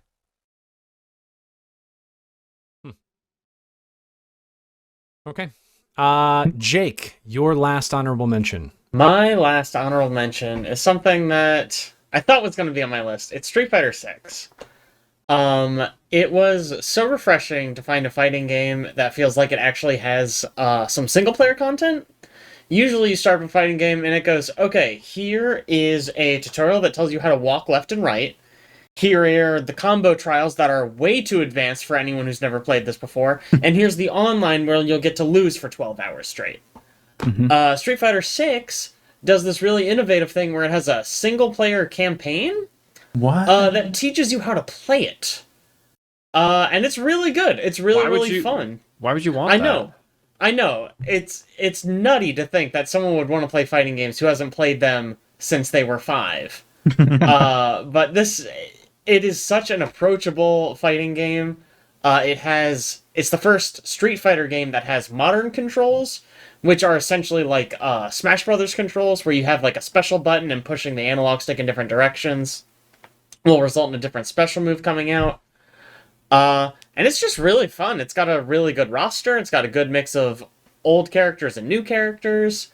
I really like the new art style. I think it looks really nice. Art style's really cool. Yeah, I have just loved this game.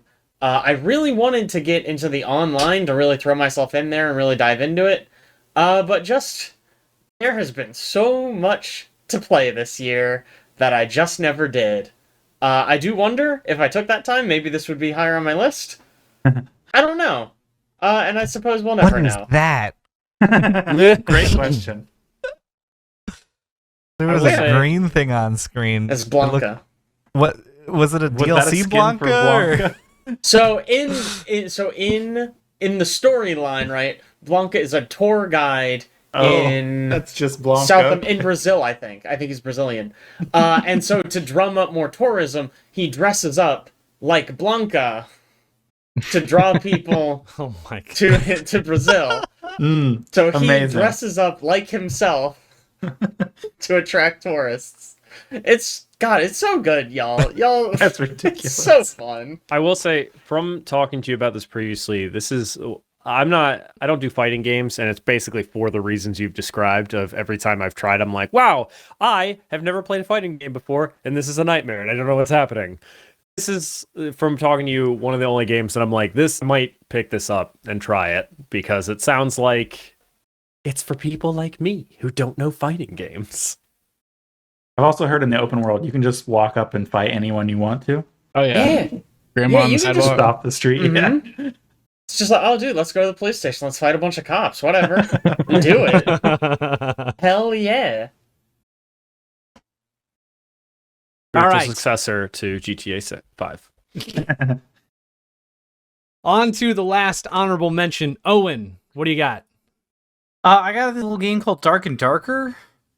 It's a extraction dungeon game where it's like first person sword and spell slinging kind of thing, where you and your team, or just you, go into these dungeons and you're trying to get loot from the dungeons and get out, and there's other teams there that are trying to do the same thing, and you can either fight the other teams and get all their gear, or you can fight the bosses that are there, and try to get good gear from the bosses, and you can also go deeper into the dungeon. So as like the circle is coming in, and people are trying to extract out, there eventually starts becoming options that will lead you deeper into the dungeon and take you to like harder and harder levels to get better and better loot. And kind of leaving with a bunch of good stuff. And so you pick, one of the major kind of D&D-esque classes. You could be a rogue or a ranger or a wizard or whatnot. And you go into the dungeon and you try to get the loot and you try to get out. That's it. That's the game. Are there secrets in this? I feel like as a dungeon crawler, it should have secrets everywhere. There are secret rooms that, like, some are really obvious that there's like, oh, hey, smack this thing and you can get into this room. And then there are other ones that are like a little bit harder, that you have to like either do a specific jump to get into, or you have to like go into a different room and hit a lever and then go back to the room that you were in. And then like there's something open that's in there. That's good. Like toned down versions of puzzle rooms for other dungeon crawlers. There's no real puzzles, which makes me kind of sad. That I wish there was more like actual like puzzles to kind of get through, because otherwise it's just kind of like fighting a bunch of NPCs and traps, and then other players. Those are your three real like obstacles as you're gathering loot and getting out. There's also a crafting system if you're into that and you wanted to be like, oh man, like let me make my swords and armor and stuff like that. You can totally do that. That's completely fine. I think the developers have done a very good job with this game on keeping it a very hardcore dungeon experience and not really catering to it. This game started to get popularity, and there was a lot of people crying that the mobs were too hard, and then after they come across another player, then it's like they're already dead. It's like if you actually play this enough, you start to understand the patterns of the monsters, and like you can't just walk up to a monster and just click. Like you have to like click once, back up, look at how many times they're gonna swing, get back in there, click once, and like it takes a while to get used to. But if you actually put the time and effort into understanding the game, it's very rewarding, and it feels very rewarding to kill that person and get the loot, or make a successful run, by the skin of your teeth, like 2 health, and you still get out. Like it's really engaging and really fun. I think they've done a really good job with the D&D element of it. Yeah, no, they've definitely made it very good that like they didn't cave to make things easier, because they want it to be hard. Like it is a hard thing to be good at this game and to be able to extract out and to fight the NPCs. Like it's not just like, oh, this is a skelly and it'll just whatever. Like you gotta try sometimes, and if you're not paying attention, those skellies will fuck you up real easy. I think the one thing that's like a downside of this game, and they're trying to, I guess, combat it a little bit, is their player base is fucking bloodthirsty, and I don't know what it is, because sometimes I've played it and like you hear in the proximity chat that these people would be there and they're like, hey, like I'm just doing a quest, don't mind me, I'm over here, like ignore me, and I'm like, all right, yeah, cool, man, but then there's like some people that they're just, the second they see you, you're fucking dead, man. No matter what you're doing, no matter where you're going, like they will hunt you down to the end of the dungeon and they will kill you, and they're very bloodthirsty. And it wasn't until recently that they made it like that's kind of died down a lot, and it's interesting that it died down not because of the fact that like they nerfed anything to make their make it less incentive to kill other players. They just like basically now you can go from the ruins map to the crypt map and then to the hell map. So there's now levels of diving in farther and farther and farther, and because of that, pretty much all the PvPers stopped doing a lot of the stuff because they're like, well, by the time you're done the ruins map, no one else is around. They're either dead or they've bailed. Yeah. And so then it's like there's no one there in the crypt, and then if you get to the crypt of the hell, there's definitely no one still in your lobby, and it's just you and your friends like trying to kill the boss in the hell, which I think is kind of neat. That how they were able to just be like, hey, we're gonna nerf this and make it harder for the PvP people, but not directly, not being like, oh, you get less points or you get less money or whatever if you kill a person. It's like, no, it's just harder for you to do that because there's less people around now. That's a good way of doing it. Mm-hmm. I might have missed this because I was working on the back end over here, but is there a reason this game is not on Steam anymore? There's a huge thing about why this isn't on Steam. Aaron. Okay, Yeah. never mind. I don't need to open a can of worms. What I have don't you know- done? Well, I The was like, I had to pull all these assets, and I'm like, I know this was on Steam. The short of it is that a company sued them because they were like, oh, you're taking our same stuff and you're using our same things and we don't like you, and so they sued them, and the developer of this game was like, hey, all of the assets that you're saying that we have the same are literally like stock bought assets from whatever the game engine is.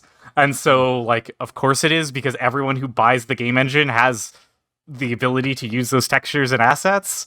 So they were like, yeah, but that's why it's not on Steam, was because there is a lawsuit against them. And so while they're dealing with that in court, they're basically hosting all the servers on their own and selling the game on their own website while they're dealing with, and like literally the only reason they're in that lawsuit is because it's a similar game to something else, and that the devs with more money didn't want that to happen, so they're suing the little guy and being like, fuck you, we don't want you on the Steam marketplace so we can win, and we'll get all the sales and you won't. Oh, classic David and Goliath. Yeah. Should check out some of the documentaries that have come out on YouTube about it. Oh boy, this is a lot. This is There's a lot. This is Yeah, an it's a onion. lot. Okay. Good So to it know. looks like basically it's like if you took a battle royale and a Souls-like and smashed them together effectively. Mm-hmm. Interesting. Okay. Looks fun. Interesting that you would agree it's like a Souls-like and that you like it. I mean, I was just trying to be polite. All right, Alex. Let me just say, Let me say, I didn't haven't say I done was the gonna go play Soul-like it. boss fights, so How Listen, many colors are in this one? I can there's a lot of respect colors. The game. Two. Dark and darker. Oh, gotcha. Good job. Nice. It is a battle royale and a Souls-like. Two genres I don't play. Probably won't play it. Does look fun for those of you who do play it. Well, technically, it's not a battle royale. It's an extraction shooter and a Souls-like. Can we just call that it's Tarkovi at this point? Tarkov It's a like. Tarkov-like. I don't like that. No, because I like Let's Hunt just better go than with Tarkov. extractions. Yeah, but Well, Hunt came I- after Tarkov. I guess Yeah, I suppose well, technically did it? I have never played an extraction shooter, so maybe I like those. I don't know. They're fun. Ben, I think you'd like this game. If I'm going to be completely honest with you. That's nice of you. No one would know. I guess I'll like it. All right. That has wrapped up our honorable mentions. 21 games. I was very impressed. Guys, we did that in an hour and about 15 minutes. So Not bad. yeah, pretty good. That was some solid suggestions there for honorable mentions. Honestly, a lot of good games this year. It's a hard year. There's a lot of things. Yeah. This year I has did- been insane with the number of good games that have come out. Yeah. And unfortunately, did want- also insane with the number of jobs lost in the video game industry. Mm-hmm. Yeah. It's Bro. true. What a dichotomy there, I guess. Yeah. The juxtaposition is. Yeah, that's the word I want. Yeah. Mm-hmm. I did want to point out a couple things specifically that were voted on but are not a part of the honorable mention list. They got nominated but didn't make it anywhere. One of which is BattleBit Remastered, which Owen suggested or voted on for Game of the Year. We also had The Finals, which Chad put a vote in for Game of the Year. I'm pretty sure I've been playing a lot of that. Yeah, I was very surprised it wasn't in Chad's honorable mentions. He just liked the other ones way too much, I guess.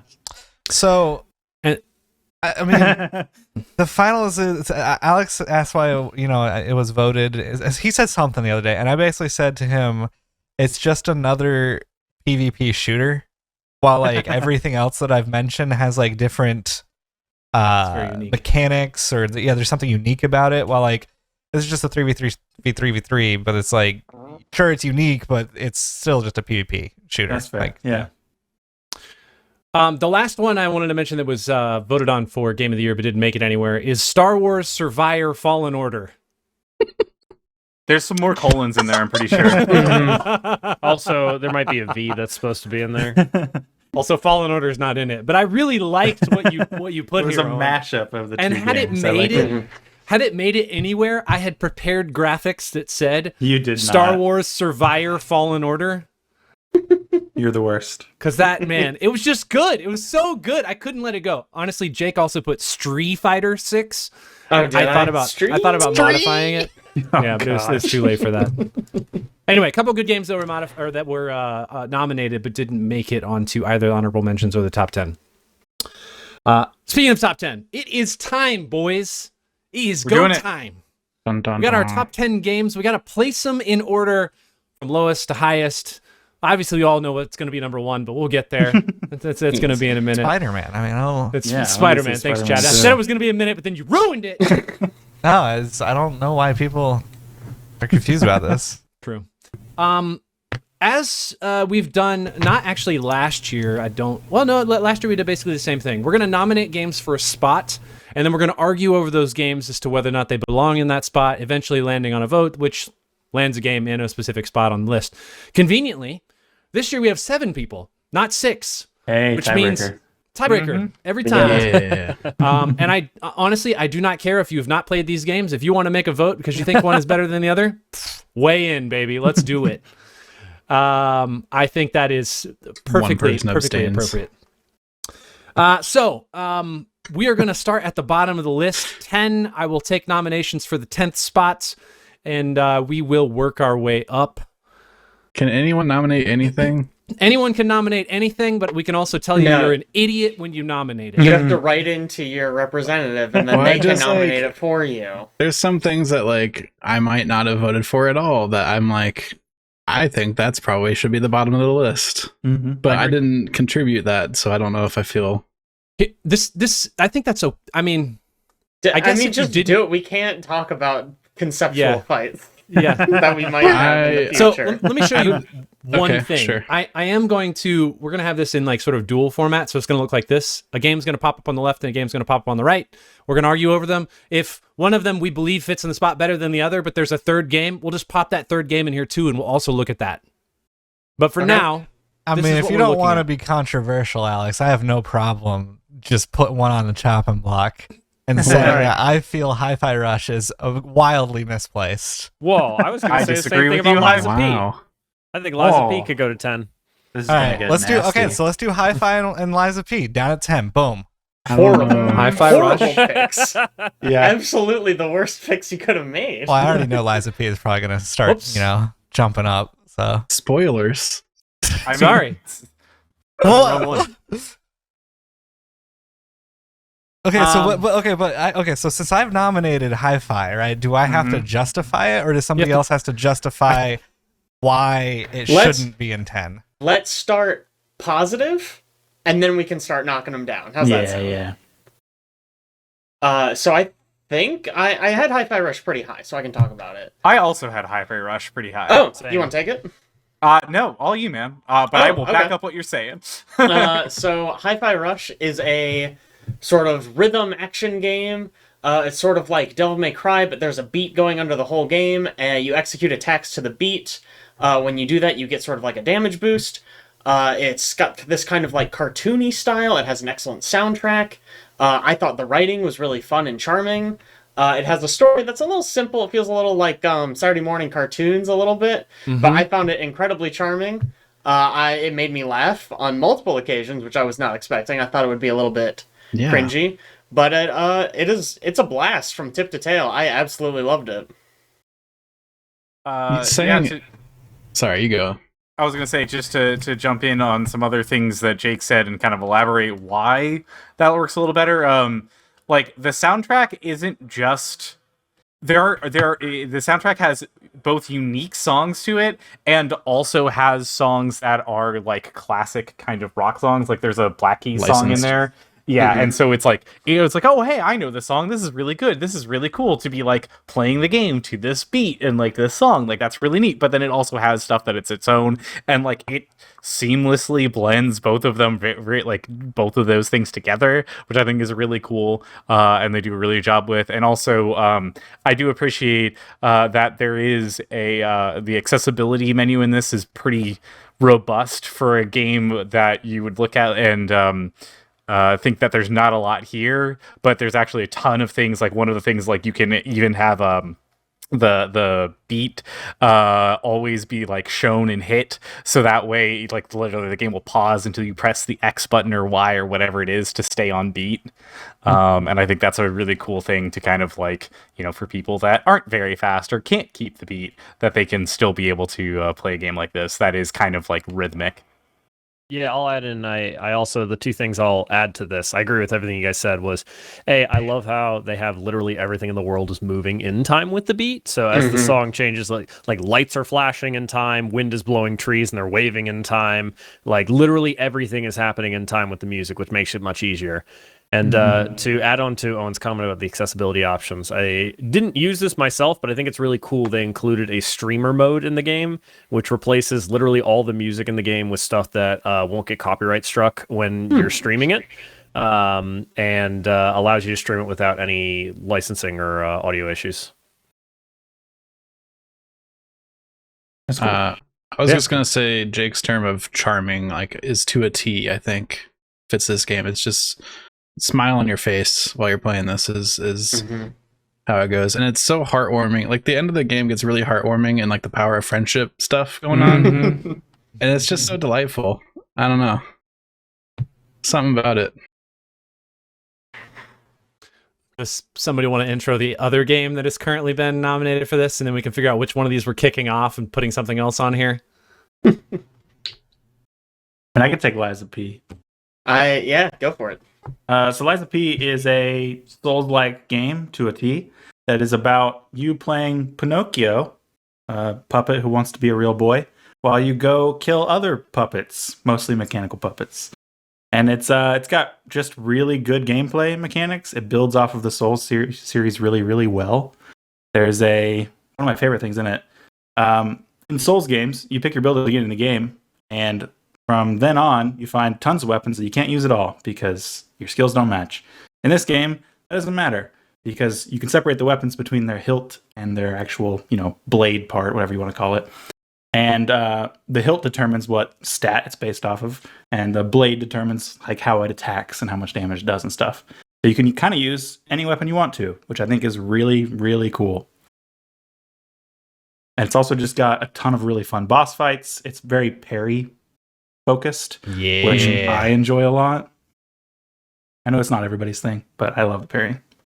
The story's excellent in this game too. It's just very well written. Can we talk about that soundtrack though? Oh my gosh. What is the name of that song? Is it Feel? Yeah. Oh my It's got the single best song from any game this year. Why does it go so hard? This I game's don't know, about man. Pinocchio. It's so good. It's such a banger. If you're listening at home, pause this podcast, go listen to Feel. It is the best song in any game ever. It's so good. It's really good. Gosh. Every time I went back to the hotel, I turned it on, except for like 2 times.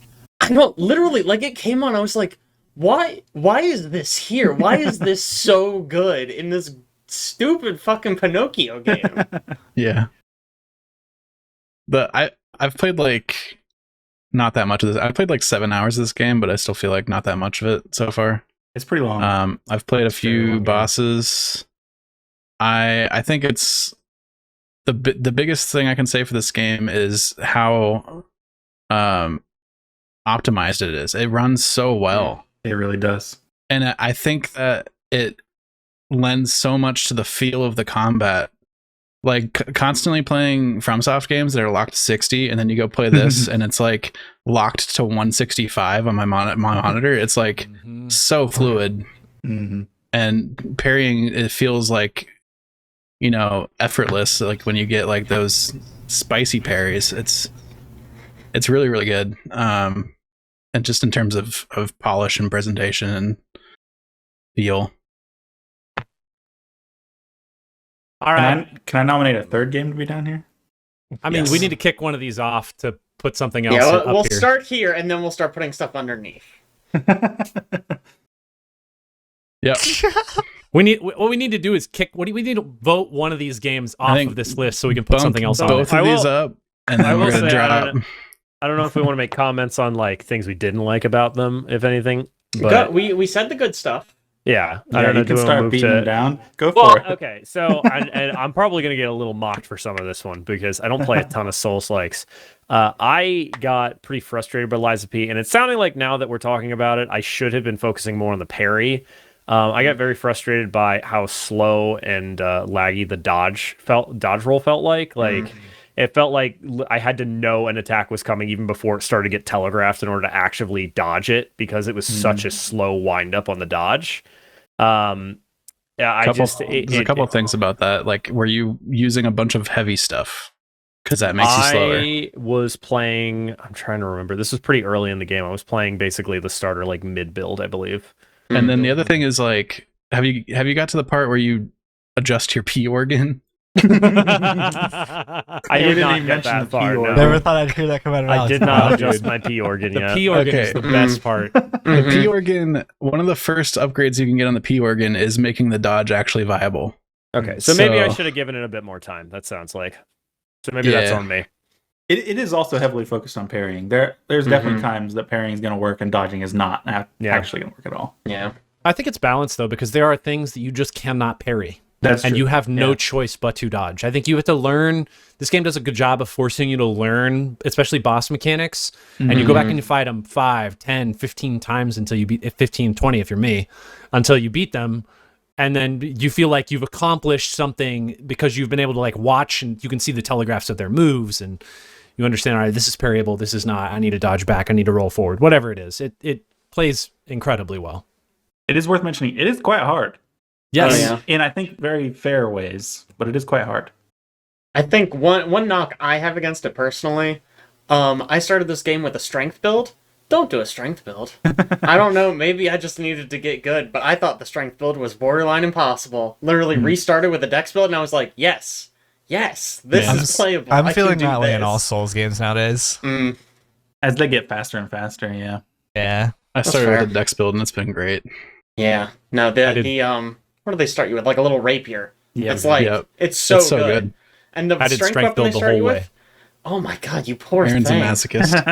Yeah, I the literally whole way, got to man. the first boss with it and I was like, put this in the garbage. It's so Nah, bad. man. Hello. Nah.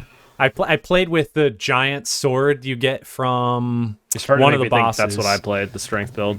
It is, man, I get like one attack between their attacks, but it is so strong. That's like all you want in these types of games. Ugh. Hey, did you figure out you could sprint in this one? I did, actually. I knew immediately You got because that. it's the same mechanic. Okay. Wow. I had another question for you. Did you figure out you could jump? Yes, although that's Okay. the weirdest mechanic of this game. That's That how one could Souls be hidden. jumps be. Yeah. Is that how other Souls Jumps games are? You left yeah. with the stick? Oh, Was yeah. it- It Oh, I used to didn't be see that. worse. Yeah, did you You're see not going to what- believe it. That's the How can that be improved worse? version. That is a Hold B to very run, and poor when you want to choice. jump, release B and push B again No. before you stop run. Oh, yeah. Stop Timing it. jumps in early Souls games was impossible. It was a Yeah. nightmare. Wow. They added the stick so you could keep sprinting while you were trying to aim your jump. Oh my god. So funny.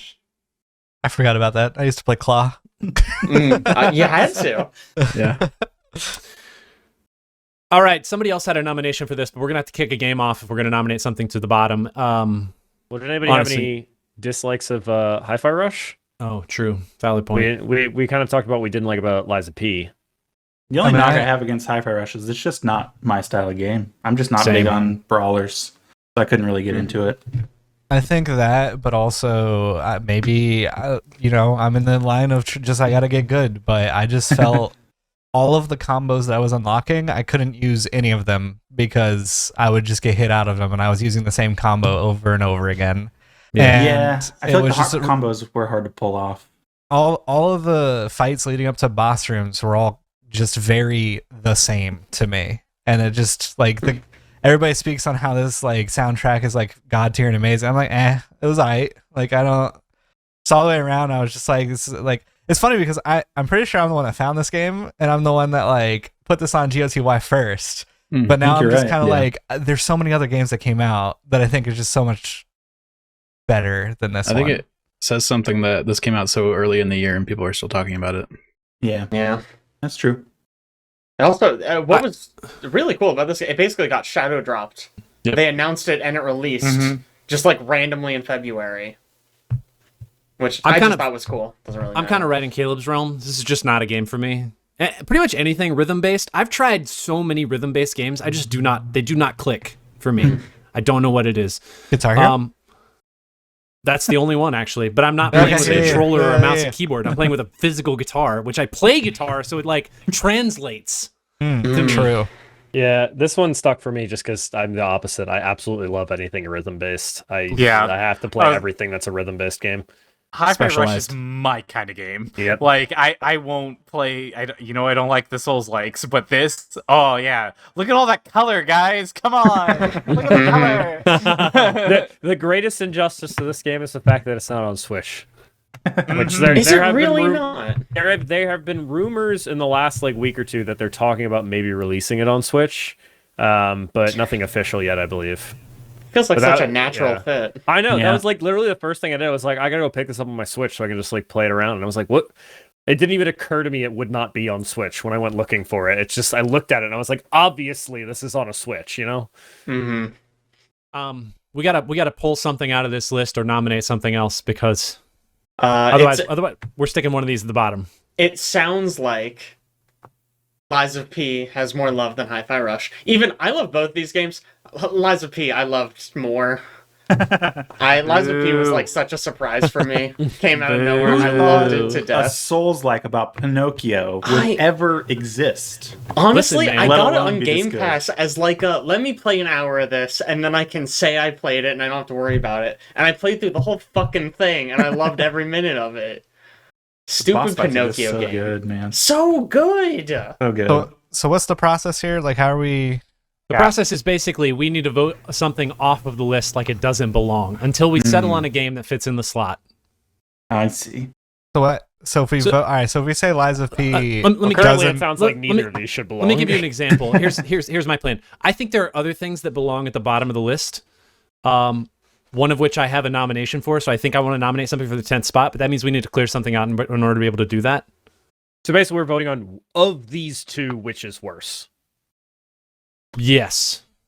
Essentially. I think we vote for the game we like, that goes off the list. The one that we don't like as much stays on here to battle the next game. Okay. That works. Well, I vote Lies of P stays. It's Lies P for me. Sorry, boys. Wait, stays in the 10 spot? Or no, leaves. It goes higher. That was Right. Freudian slip. Hi-Fi Rush is the next battler. How about Yes. that? Okay. Lies of P is the better game. Yeah, I think so. There we go. I think that's 4. Is that 4 votes? Is that for I Lies of P? disagree. I think that's 4 Lies of P, yeah. I would go Hi-Fi Rush probably, but Yeah, I'd say Hi-Fi Rush also. Yeah, same. I have a nomination for the bottom of the list, and that is one of my favorite games of the year, which is Laika Age Through Blood. I think this game belongs at the bottom of the list because I don't think it has achieved what some of these other games have. I still think, don't get me wrong, I think this is an absolutely incredible game. Let me just talk about this game for a second. Yeah. This game I is get a trailer for this. Go one. off. phenomenal. The other two had trailers. Oh, did they miss it? Yeah, Sorry, This game is phenomenal. What I love about this game is that it takes Metroidvania and it's like, no. We're going to make it where you're riding a bike as a coyote shaman, and we're going to call it a Motorvania. It does look pretty badass. Did they really call it a Motorvania? It's a Motorvania, absolutely. It is a hard game. It's still hard, even with the adjustments they've made between the demo and the real game. You play as Laika. You're riding around on a dirt bike. You're a coyote, a shaman coyote, and you're fighting these fascist Nazi birds who've been taking over your home. All of the places in your home are named like they are almost like Native American naming structure, like where our ancestors rest, where we once lived, where the birds are from, that sort of thing. It is a Metroidvania in the sense that you go to a lot of these places you revisit. There's a lot of upgrades. The coolest parts about this game are that your backflips reload your guns. You can have 4 guns equipped at any one time and kind of swap through them. Backflipping reloads those at different rates depending on what gun you have. And you can also use your bike and like spin it when you're about to get shot by a bullet from the birds, which by the way, when you're shooting, you're aiming, you go into a bullet time. But when you're about to get shot by a bird, you can use your bike and spin it and deflect, like a parry, deflect the bullets back at the birds. You only get a certain number of those, but front flipping your bike recharges that. So basically you're playing this game of backflips and front flips and shooting and parrying, all the while, I think actually the best soundtrack of any game released this year. Like holistically, the best soundtrack. This soundtrack is really 3 games in a row that have been the best soundtrack this year. No, Lies of P is not the best soundtrack. It has the single best song, hands down. That's important. Yes. There's a distinction there. This has the best soundtrack from start to end, period. It's phenomenal. I listen to it like all day today with feel also thrown in occasionally. It's so, I cannot explain to you how good it is. And on top of that, mix. You think you're playing just a game that doesn't really have a lot of depth of story. You are wrong. This story is heart-wrenching. It's intense. You think you're not going to connect with characters. You're just wrong. You are absolutely wrong. All of these characters in this game, you love and you hate, and you're mad at them and you're frustrated with them, but you love what they're trying to accomplish. You hate the birds all the time. But this game is just, it is. I don't think any of us made any of those claims. I will so say mad at us. You're wrong. I will say this is a masterpiece of this game genre. Well, isn't the only game in its genre? It is still a Metroidvania, but yes, it is a Motorvania also. It's still a masterpiece. I think this game is excellent, but I will say the reason I think this belongs at number 10 is because I don't think it's as approachable as some of these other games. I don't think it is as like in the vein of something somebody would be intrigued to play. So I think its reach, its audience is just less. And other games innovate in ways that it is not capable of innovating on because of the type and style of game it is. And that's why I think it just belongs towards the bottom of this list. I definitely picked this game up and tried it a little bit. And like, kind of in the same vein that you guys were talking about how Hi-Fi Rush wasn't for you, Aaron and Caleb. I can't tell if it was because it was on my Steam Deck and like the controls just seem very like they need to be faster and on a bigger screen or what, but I quickly shifted over to different slower paced games so that I could like you know have fun while I was away on vacation. It doesn't run great on Steam Deck. It runs way better on a PC, but it also takes a little while to get used to the controls and understanding how to actually navigate and shoot and parry and backflip and front flip. And it actually has like a pretty steep learning curve for the controls. It's conceptually like super cool and super unique. I like that about it. But yeah, the steep learning curve, I think there's like a skill curve, kind of a turnoff. It's very hard. If this game were simpler, it would belong higher on the list, but it is very difficult to play. It does have a really high skill ceiling also, because you unlock some mobility items and you unlock a shotgun, which like blows you backwards. Man, you can pull off some really, really cool stuff. Yeah, dude. You also get this like warp essentially, where you kind of like blink from one spot to another, and so you tie all of those things together. You tie a crossbow that shoots 10 bolts. You tie in a sniper that can shoot through enemies. You tie a shotgun that moves you. The game it's crazy. There's a lot going on, but I just think it is an excellent game this year, and I think it's overlooked drastically. I think it belonged in one of the Game Awards indie games lists. Yeah, sure. For sure. But I think this is don't we say every year that if we had different categories, some of these games would be number one on those categories? Yeah. Probably. I am so surprised Laika has not gotten more mainstream attention. Yeah. I feel like just off concept alone, people should be talking Right? about it. Just Happy Wheels, but with guns. Yeah, That's very much so. crazy. Like that gets clicks right there. I don't know why. I literally had never heard of it until Aaron brought it up. I'm gonna vote for this to be in the 10th spot, unless we have other nominations for 10. I'm voting for it to be there. I think Sure. obviously Hi-Fi Rush is not staying here. I would question slotting Zelda here. No. How is that one? No. No way in hell, my man. Yeah, that ain't happening. Sorry. Is anybody against putting Laika at 10? No. Caleb, I do you am have a not. different one you were going to nominate earlier? I might argue Final Fantasy deserves it over Laika. We can revisit that. Do you want to talk But Final it sounds Fantasy? like- I mean, we're it here sounds at like we're in 10. We gotta agreement. make a decision. Hi-Fi's out. But Hi-Fi is definitely out. We'll take Hi-Fi out. I think the problem with Final Fantasy is going to be that very few people have even touched it. I mean, that's a problem with the way that we do our rankings and things, and how it's always been is like there's always one game that all of us have played, and that gets to the top. And even if it's a mediocre game like Back 4 Blood, everyone played it, so it gets up there. I think that was a year was particularly poor- troubled. Yeah. that was a bad year for That was that. funny. That podcast was also 3 hours and 40 minutes long, which is why we've changed that format. What a disaster. Yeah. Do you actually want to nominate Final Fantasy here, Caleb, or are you just going to let it go? Let it go. It's all right. We could put it at 9. We can start 9 with Final Fantasy. All right. It's official. Laika, All right. going at the bottom of the list, number 10. I am All right, we're making it though. very That's happy with that. 10% of the way there. It's an excellent freaking game. Mhm. All right. We're taking nominations for spot number 9. I already know one of them. Caleb? You got it. Okay. Any other nominations for the 9th slot? Zelda. Nope. Absolutely. I'm serious. All right. Okay, we need to intro both these games anyways because we haven't talked about either. Which one do we want to talk about first? I can talk about Final Fantasy, I guess, since Oh boy, here we go. Hey, remember, keep this fairly short. I've talked about it a ton on the podcast. So yeah, I mean it's We should be clear, this is Final Fantasy 16. 16, yes. I had some other games not come out this year that we haven't talked about yet. This would definitely be my number one game of the year.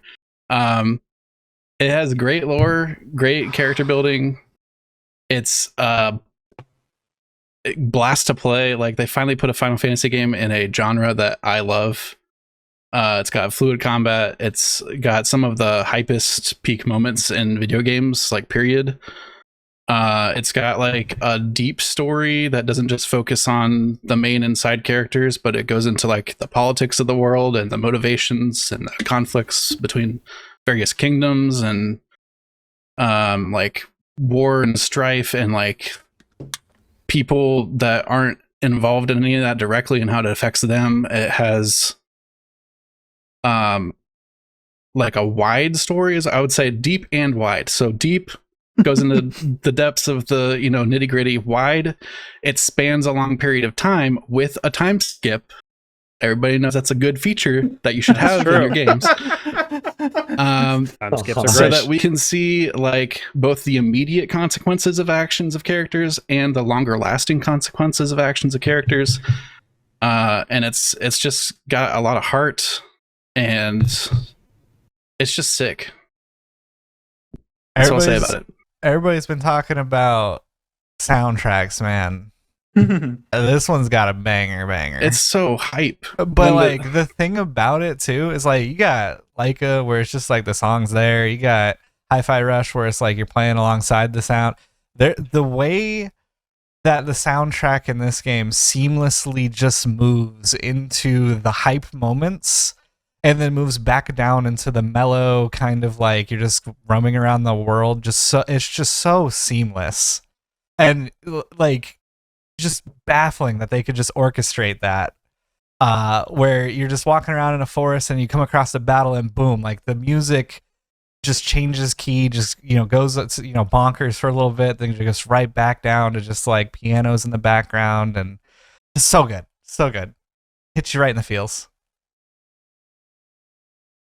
Do we want to have somebody intro Zelda? Alan? All right, so you know how Zelda was like the best game of the year back in the day, like, you know, and then they were like, "Hey, what if we just made that one, but again?" Right? And that's what Tears of the Kingdom is. It's Breath of the Wild like 2.0, but it's so good. It's so good. Like you're doing, you know, similar exploration. You're you know, you've got a fun little gimmick thing, whereas, you know, like before you were stopping time or and hitting a block or something like that, or telekinesis or freezing things or whatever. Here, you know, you're like, hey, what if I could just like, you know, fly places and jump to cool areas, and what if I just like built something like some crazy fucking tank and I just rolled around in a tank? Who doesn't want to roll around in the tank?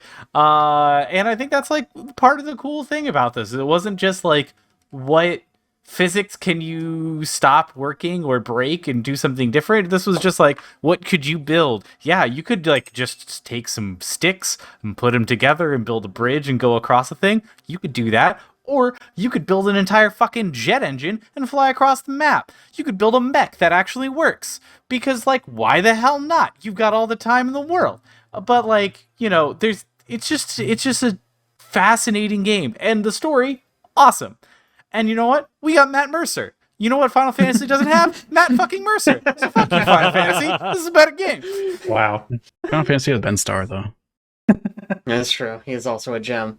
One thing I want to say about Zelda is that it sort of falls in this category that I've sort of invented in my own head in the last few years. It's sort of like this. I do that all the time. It's like an impossible game. It's like a game where if you described it to me before it came out, I would have said, there is no way to make that game. That is impossible.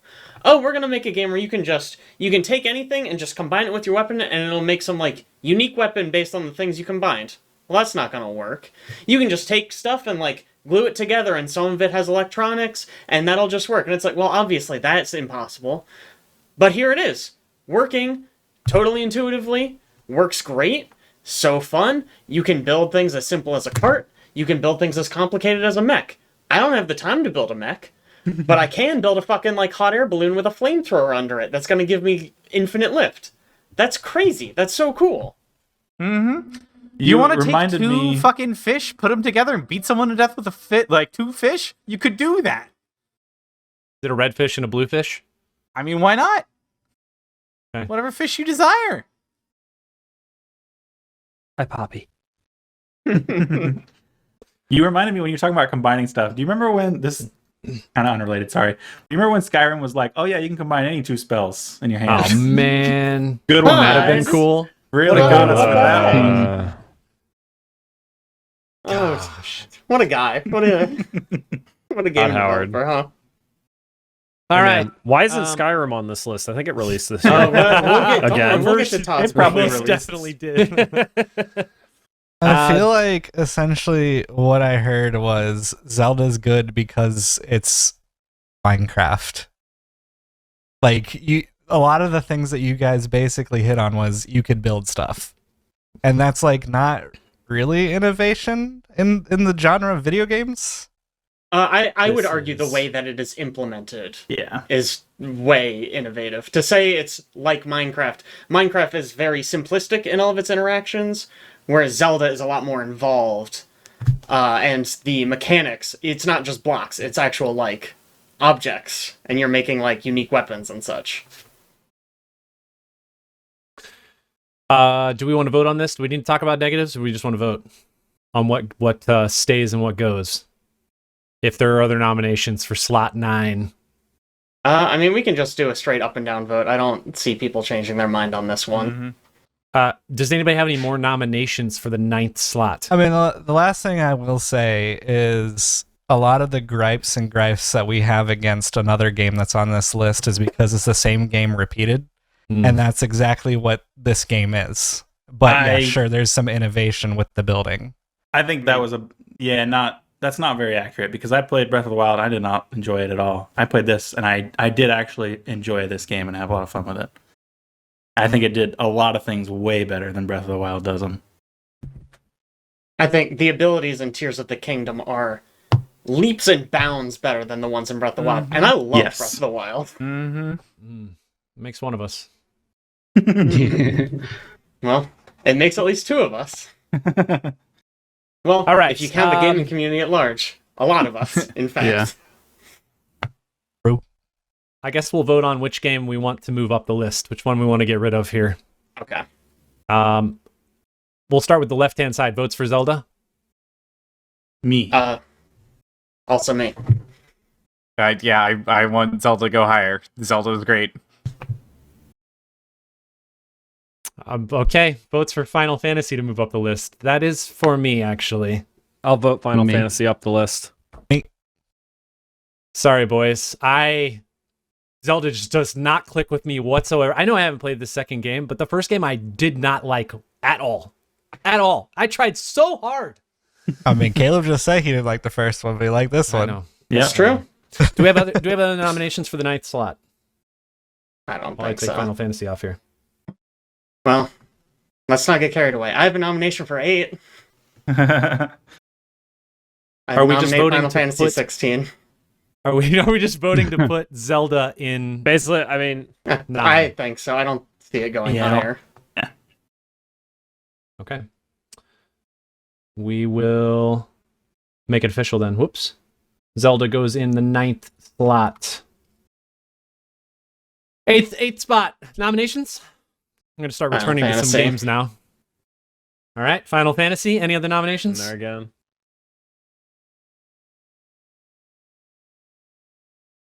Hi-Fi Rush, if we need a nomination. Oh, I honestly... Jake, I Spider-Man took your nomination to be you have another one to go against Final Fantasy for 8. No. Like, Final Fantasy should go at 8 if it doesn't go at 9.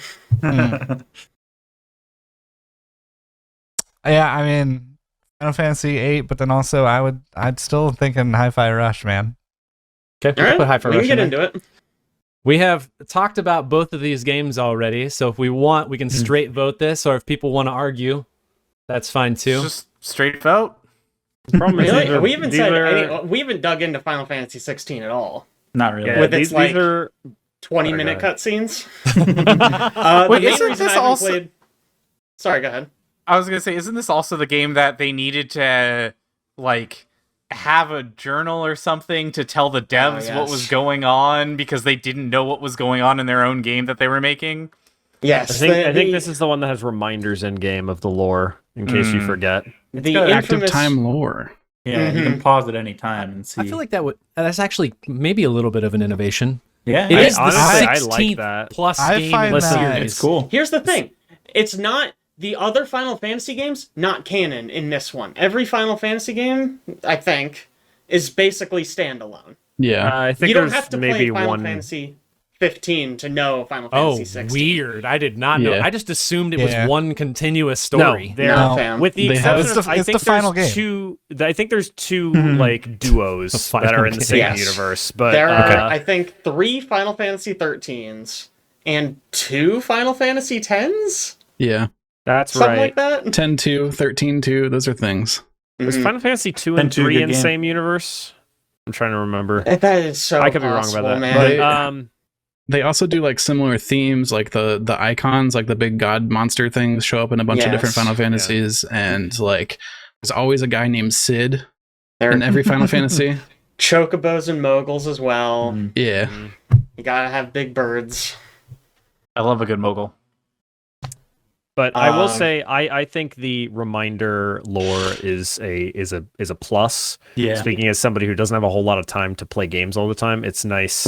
I like that a game has that for someone like me who I can go a week without playing and sit down and be like, shit, I forget what was going on, and I can just pause the game and be like, right, all this, cool, right here, got reminders. It's better than that though, because like during the cutscene you can pause the cutscene so it doesn't skip it, and then the characters that are involved in that cutscene, it will actually go over the lore of them Yeah, I instead think of you that's having great. to Very sift nice. through a journal. Yeah, it's not like a Or- big Yeah. codex that you just open up and try to go through. It's Somebody like walks in the relevant door, to what you're That's even seeing. better. Somebody Yeah, walks like- in the door, you're like, I haven't seen this person in 10 hours. What is happening? Who is this? Right. Kate and I, we missed in the beginning what Bears and Branded were, what the separation was. And if you actually open up the active time lore while they were in mid-conversation with it, you could actually read through and like determine, oh, okay, that's what all that means. This all makes more sense to me. Voting time?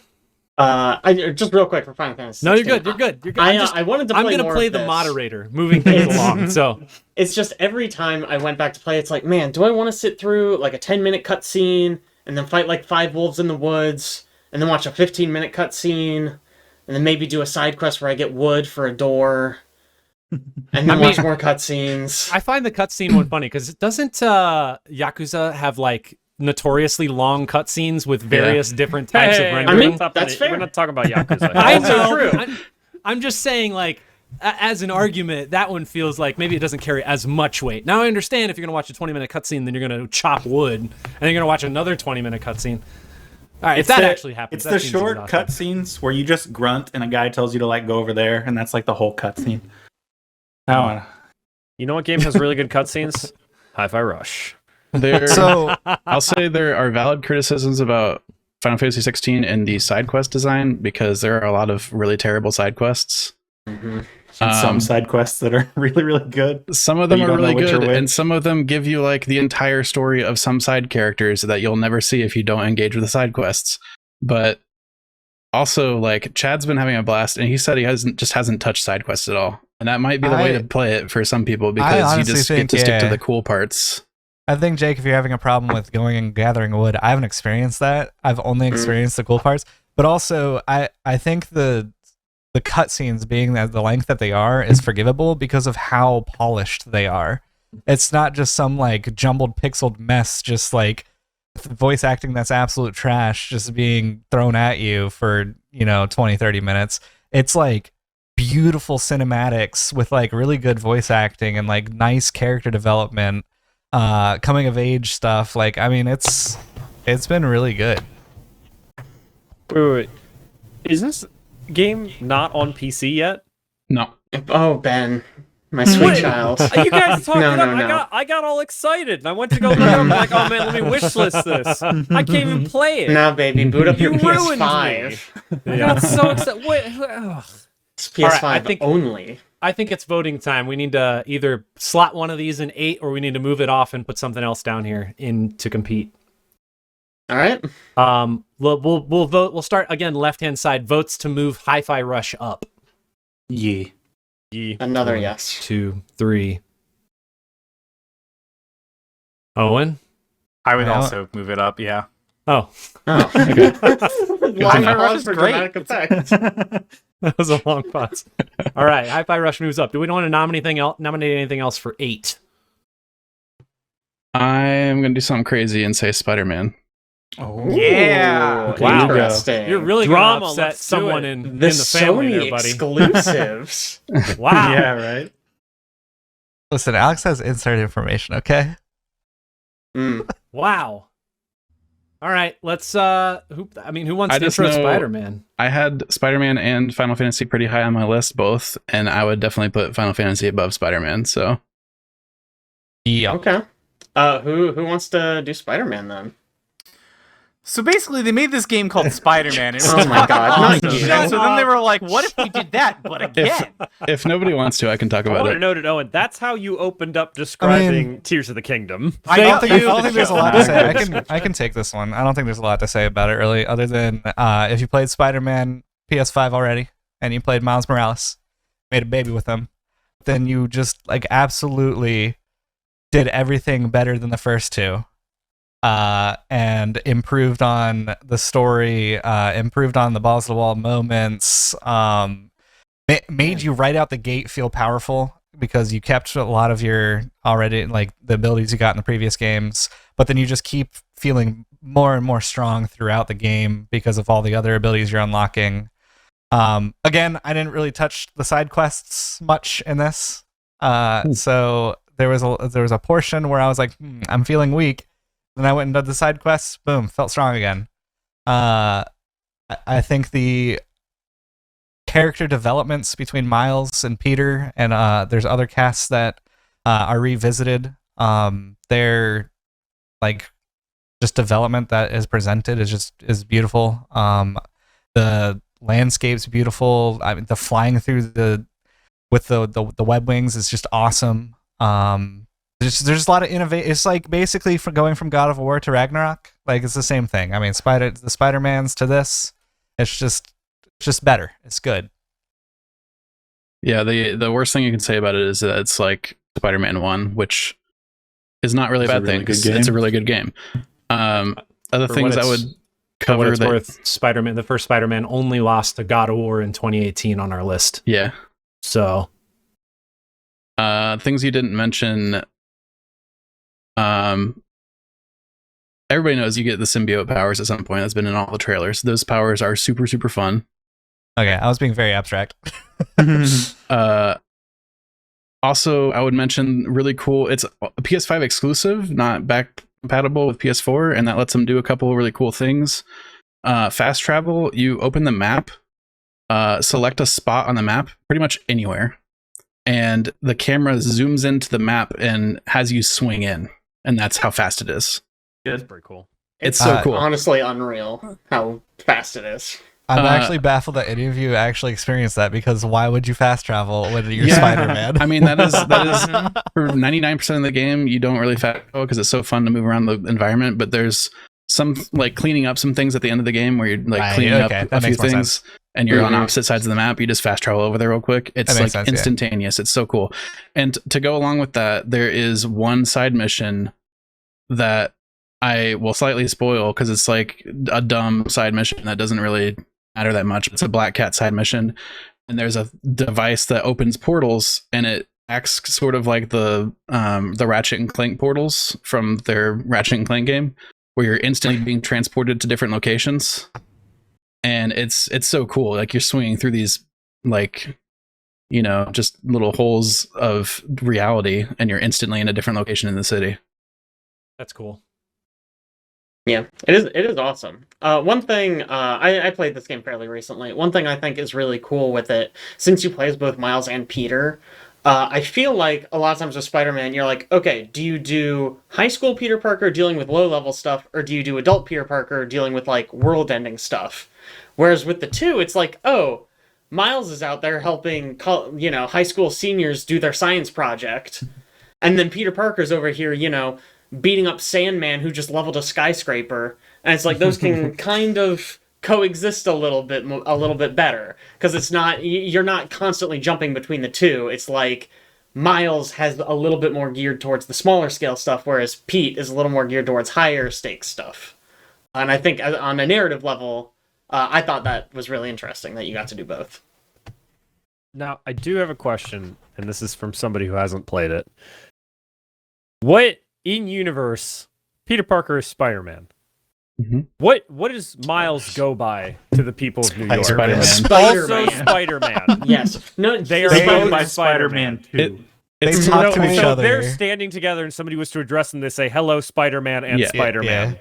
They probably say hello, Spider-Man. Sorry, I'm voting on this one. Can we move this down a slot to 9? It's to the point where they have to cover their identities in cutscenes with other people around, and they'll call each other Spider-Man in front of other people. No. Well, except for Miles, who tells fucking everyone he knows that he's Spider-Man. Does Miles have a friend who doesn't know? Because they all call him constantly. Are like, "Hey, Spider-Man, like, can you come do the side quest for me?" It's like, what? Who are you? Whatever. I guess it's not a big deal for Miles. It's fine. All right, do we want to do voting time here? Yes. Sure. All right. Spider-Man and Final Fantasy. We'll start again left-hand side. Votes to move Spider-Man up. Yes. I would also vote for Spider-Man. Yes. I think, yeah. I'll move that up. Yeah. Okay. Move Spider-Man up. Spider-Man moves up. Any other nominations for slot number 8? I don't think anything else on the list could beat it with this group. So, okay, we're gonna put Final Fantasy 16 in slot number 8, and I am not taking nominations for slot number 7. Are we just instantly putting Spider-Man in here since it was low already? Hey, does it make sense to always take the most contentious one, just up one? Oh, I guess that's true. Yeah, we could go ahead and do that. Yeah. Yeah. Counter, do we just keep putting Hi-Fi Rush in until it sits? Absolutely. Right. Probably. I suppose Honestly, we could do that. I really think it. I would nominate Hi-Fi Rush for this spot. Go ahead. Absolutely. Chad's ready to get out of the list Chad, entirely. just because you can't keep any beat does not mean that Hi-Fi Rush is bad. I just didn't see the charm in the story that you guys all did. It was just kind of like, all right. And like, honestly, when it first came out, it was funny because it was getting blasted on Twitter about how corny it was and just how like it was just kind of a brawler that was just kind of there. And it is kind of interesting. Alex made a good point that it's still being talked about today. So like, I mean, sure, yeah, it's maybe I'm wrong about it, but I really think it's just, man. It was voted, like, actually on our list, it was number 2. Like, that's crazy to me. In, It's a like, good game. raw numbers.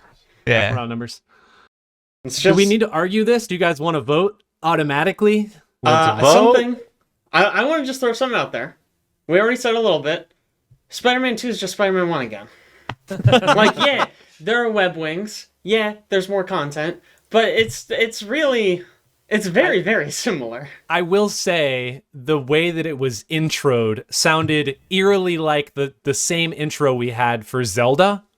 When we said, Zelda actually just took all of the first Zelda and made everything better. And then they added a little bit. But Spider-Man didn't let me build a mech out of park benches and light posts. You know what I mean? True. It let me glide instead of swing. I'm not arguing the opposite of you. I'm saying that the argument sounds similar to what we said. Sure. Yeah. All right, do you want to go ahead and vote? Uh-oh. The cats might want to vote. Yeah. Excuse me for a moment. Did you finish Spider-Man, Jake? Oh, okay. I did Sorry. not finish it, no. Man. I finished the Mysterio side quests, and I'm like halfway through or something. Man. Did you play it, Caleb? I have not. That's tragic. But I will say can right tell now- you, I like Spider-Man 1 more than I like Hi-Fi Rush. Yeah. I'm right there. Yeah, actually. Yep. There's so many spoilery things that I could argue in Spider-Man's favor, but I just don't want to. It'll ruin it. Yeah. I will say this is a situation where I really want Hi-Fi Rush to be the better game because I love rhythm games and I want there to be more of them around. I haven't played Spider-Man 2, but based on my playing of Spider-Man 1, I would... Spider-Man 2 is probably a better game than Hi-Fi Rush, in my opinion, which makes me unhappy to admit that. But I ain't admitting that. I think Hi-Fi Rush is going to be a better game, so... I think it's voting time. Votes to move Spider-Man 2 up. That's one from me. That's me. Caleb, Alex. Anybody else? Yep. Chad. there. It's moving up. All right, it's moving up. Great. My being on the fence, I didn't have to make a decision. Excellent. Do we want to nominate anything else for the 7th slot? I would Anything. I have a request, and Yeah. it's not necessarily... I want someone to defend Dredge here for me. Oh, I was going to nominate Dredge. Because Good job. I've played Dredge, and I've played Hi-Fi Rush, and I liked Hi-Fi Rush more, but I know everybody else has strong opinions on Dredge, so I want to hear it. For what it's worth, I think that Dredge falls into the same category as Hi-Fi Rush, that it, by just raw votes, it ended up pretty high. Probably. I don't know that it belongs like way up there. Sure, It toss is- it in Let's here. We're We're talking about it. Bring Get it in Dredge in there. here. And we haven't talked about it at all yet, so somebody should Yeah. intro it, I think. Did I like Dredge the most? It wasn't even on my list. There's no way Probably I liked Caleb, it the right? most. I probably liked it the most. Who deleted the raw list? It's hidden there. Let's talk about Dredge, Caleb. Tell us about it. Dredge, if you can't tell, is a fishing game. It's the It best is- fishing game that came out this It year. is the best fishing game. That is correct. That came out this year. So you are a guy you crash on an island, and you're trying to figure out what's going on. You get a little cargo ship, essentially, and you're sent out to fish a whole bunch. Not a And fishing boat, Caleb. It's kind of more. It's not really though. It's a fishing boat. It is definitely a fishing Kinda boat. is. It is You a fishing dredge boat. from it Talking about. also. You can attach dredging equipment to a fishing boat. I guess. I don't think you can attach dredging equipment to a cargo boat. I'm sure you can. What cargo do you carry? Is it fish? Also People, cargo, wood, you I carry suppose. people in your cargo. people. Yeah. But the big thing about Dredge is it has this overarching horror atmosphere. It's very Lovecraftian in nature, and you're kind of just exploring the world, upgrading your ship as you bring in more fish so that you can fish deeper waters, etc. Eventually get dredging equipment so that you can start finding these artifacts that play into the main story. And it's just got an extremely satisfying loop where you constantly want to I'll just go fish one more day. And then you come back and you sell all your stuff and you're like, oh, I just upgraded my engines though. I can make it a little farther. I'll go fish one more day. And you just kind of keep with that pattern, and it's a blast. Yeah, it's one that once I started playing, I basically didn't stop playing it until I had finished it. It was one where it's like, oh, I have a little bit of time before D&D or whatever. I'll just play Dredge for a little bit. Oh, D&D got canceled? Well, I'm already playing Dredge. I might as well just keep playing Dredge. Mm-hmm. And then before I know it, it's like, oh, I'm done. I finished the whole thing. Basically didn't stop to breathe. It was a great, like, you have 20 minutes, let's go do some Dredge real quick situation. This is also, for what it's worth, an excellent Steam Deck game. Excellent. You just believe took I was about to say that. Sorry, my bad. Yeah, I played this while I was at my in-laws, and it was very easy to focus on it and hold a conversation at the same time. So, I mean, that's not to say that it's better than Hi-Fi Rush, because honestly, I'm probably going to vote Hi-Fi Rush, but it's a really good game. It's really simple, really cool. Just pick it up and play it. Like I said, 20 minutes. It's really good. I think the one knock to this game, and this is kind of what I was trying to say earlier, is the approachability. It is definitely not a game that somebody's just going to be like, you know, I've had an itch for is fish. Yeah. I mean, if I just saw the Steam page for it, I'd be like, maybe not. Yeah. And not that it doesn't innovate. I mean, it convinced over half of us to play a fishing game. Yeah. Two developers this year convinced over half of us to play a fishing game. That already is a W in my mind. Yeah. But I just think in terms of innovation, it is a very cool game. But I think Chad's point probably rings truest here is that you can play this game without really having to focus. Like you don't have to focus on it. You can just kind of play it on the side, read the story bits when you need to read them, but it doesn't require your full attention. And to me, that doesn't mean that it's a bad game. It just means it's designed not in the same like drenching narrative that's pulling you into the game like some of the other titles that we have on this top 10 list. And I think that why for me, it just raw numbers, sure, it's high, but I think it deserves to be a little bit lower on the list. Yeah. I think... Oh, go ahead. One more thing I have to say about it is I also think if it wasn't during the winter sale, I probably wouldn't have bought this game because it does have a pretty hefty price tag. It's $25 for what it is. And I think it should be around like the $15 price tag. That's just me. I picked it up for around $18 because of the winter sale. For what it is, I have, per my Steam Deck, 734 hours in this game. My God. So That's a pretty good hours to dollars ratio. yeah. Anytime somebody starts talking about price of an indie game, I just think about how Hollow Knight was $15. Okay, you compare can't anything count to Hollow that. Knight. That one that does yeah. not count. It's like comparing any other game to Baldur's Gate 3 this year, Alex. Come on. Hey, Yeah, it's true. Spoilers. We don't I'm just say saying the that's B what the word, indie. Caleb. That's what the indie developers were saying. Yeah. You can't That is compare us true. to Baldur's Gate 3. That is true. That was I a don't know whole why discourse. Baldur's Gate was spoken of. Spider-Man 2 is winning, so yeah, true. We want to vote? Move something up? I'm gonna vote. All right. Hi-Fi up. Votes to Hi-Fi move up. Dredge. We're going to start left every time. Votes to move Dredge up. Yeah. Wow. One vote. Yeah. All All right, all guys, right. I like fishing. It's fine. I don't actually like fishing. Do you like fishing games, though, apparently? I do like fishing. I also like fishing games. Do we want to nominate anything else for 7? You know what? Just to get it out of the way, it's not going to land here. Alan Wake 2. Shut your mouth. Wow. Do we want to vote now? I'm ready to vote right now before we even intro this game. No, we need to intro it, and then you can vote. God. All right, fine. You know what? No, give me a second. Let me swap over to it so I can intro this. I'm sitting here trying not to bring up the fact that I really did not like Liza P, but I'm just gonna stop. I'm not gonna All right. just because I'm the outlier. Let me We'll talk shut about up. Alan Wake for a second because I'm pretty sure I love this game more than We anybody need else. to What? I We do don't have think to. we can save this We to a can time save when we're it. actually going to have to talk about it. Yeah. So we got Hi-Fi on 7 right now, right? I think so. And we're looking for another game, or are we Well, just no, saying it's we 7? could- or we could leave Hi-Fi it. moved up. What we're doing is we're trying to determine if something else is going to go against Dredge right now. Oh, Ben So Dredge is at 7. Yes. Dredge is at 7. Mm-hmm. I'm fine with that. I'm fine with that. All right. On with that. Do it. That's over half the cast. We're going to call it right there. Dredge is sorry. at number 7. Alex, did I hear you calling me out for something? I was gonna say you're gonna bring up Liza P. Which No, I I don't. think Liza P is better than Dredge. I'm Okay. gonna shut my mouth on that one. All right, we are on to 6th place nominations, and of course, we're going to keep the game, as we've talked about before, we're going to keep the game we had once before, which is Hi-Fi Rush. Does anybody want to nominate anything else for the 6th place slot? What was the outcome of Hi-Fi and Liza P? We Liza haven't done P that. beat. No, we did that for round. We did two, that round remember? two. We did that like all the way in Liza the P. bottom. Yeah, Liza round P. two, Years ago. neither Hi-Fi. one's out yet. Liza P stayed. Didn't we vote one of them though? And then Well, we we did did. like We voted Somebody second? nominated a third game Yeah. for 10th Well, slot, Liza which was P me. won, I think, and then we Well, brought yep. in another one. Well, Correct.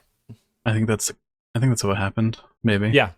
Yeah. Yep. Liza P beat Hi-Fi Rush, and then we brought Laika in and decided Hi-Fi Rush beat Laika. Yeah. Mm-hmm. Does Who anybody voted? want to nominate anything else for the 6th slot? Who voted Liza P? What? I did. Caleb did. Aaron, I also Caleb, did. Jake. Jake did. I would have. Chad did. Oh, you would have. Okay. Yeah. Yeah. Okay. We got it. We're not rehashing 10, Alex. It's already written down. We did that already. How about Anybody someone want talks to about? nominate? I just, by my count, I was like confused. I thought maybe Hi-Fi Rush would have won. All right, somebody tell us about Remnants. We haven't talked about that one yet. Mm. We can It do a is little- next on the list, I think. We can do Remnant. Yeah. I'll take Remnant. So, Remnant is a Souls-like third-person shooter, easiest way to describe it, with I guess I wouldn't call it roguelike mechanics, just Souls-like. But it's got a plethora of classes Plethora. and there's so much build crafting you can do in this game. The amount of items in it is crazy. And it's got excellent boss fights, really, really good, I think. And the world is really interesting. It's got 3 sort of regions that I think all sort of have their own charm, especially the Bloodborne region. That one's awesome. Mm-hmm. Yeah. For no particular reason. 3-player co-op, which is excellent. Why is it not 4? I don't know. But it's 3-player co-op, which is great. Look, Kip, there's only 4 starting classes. What? How are they supposed to have more Yeah, player no kidding. characters? It's Jeez. 3-player co-op, and it's actually like a good implementation of co-op, Yes. which that is- is it's a very Souls-like good cannot point. manage to do. It feels like so. Oh, no. Yeah, one person hosts, but everybody gets all of the gear you find, everything. So nobody's left behind, really. It's got, so much replayability in it. Every boss you fight, most bosses you fight can be killed in at least 2 different ways, which offer you different items. Also, each region has multiple different final bosses and multiple different mini bosses along the way. Different stories and that can play out within each region based on rolling the campaign, essentially. So you can play this over and over and still be getting new content all the time. Really cool. It's like a really cool idea, but also I think it's a negative. Oh man, Like, I love it. I didn't I like it would in the have first rather game, but I love it now. they have all the content. I would have rather they just put it like back to back to back. Just give me one big campaign. Just I'm make the actually- campaign double I'm as long. surprised. I thought I was the only one who felt this way. It is. I find it really frustrating.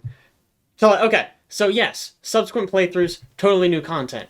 But it's also frustrating when I go online and I'm like, oh my god, this item would be perfect for my build. How do I get it? Well, you gotta go to this one biome, and then you gotta go to this place, and if this one event spawned this time, then you can go to this place and you can get the item.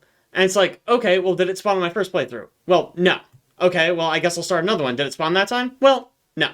Okay, let me start a third one then and go to that place. Maybe, you know, and so you gotta just keep re-rolling to try to get an item you want.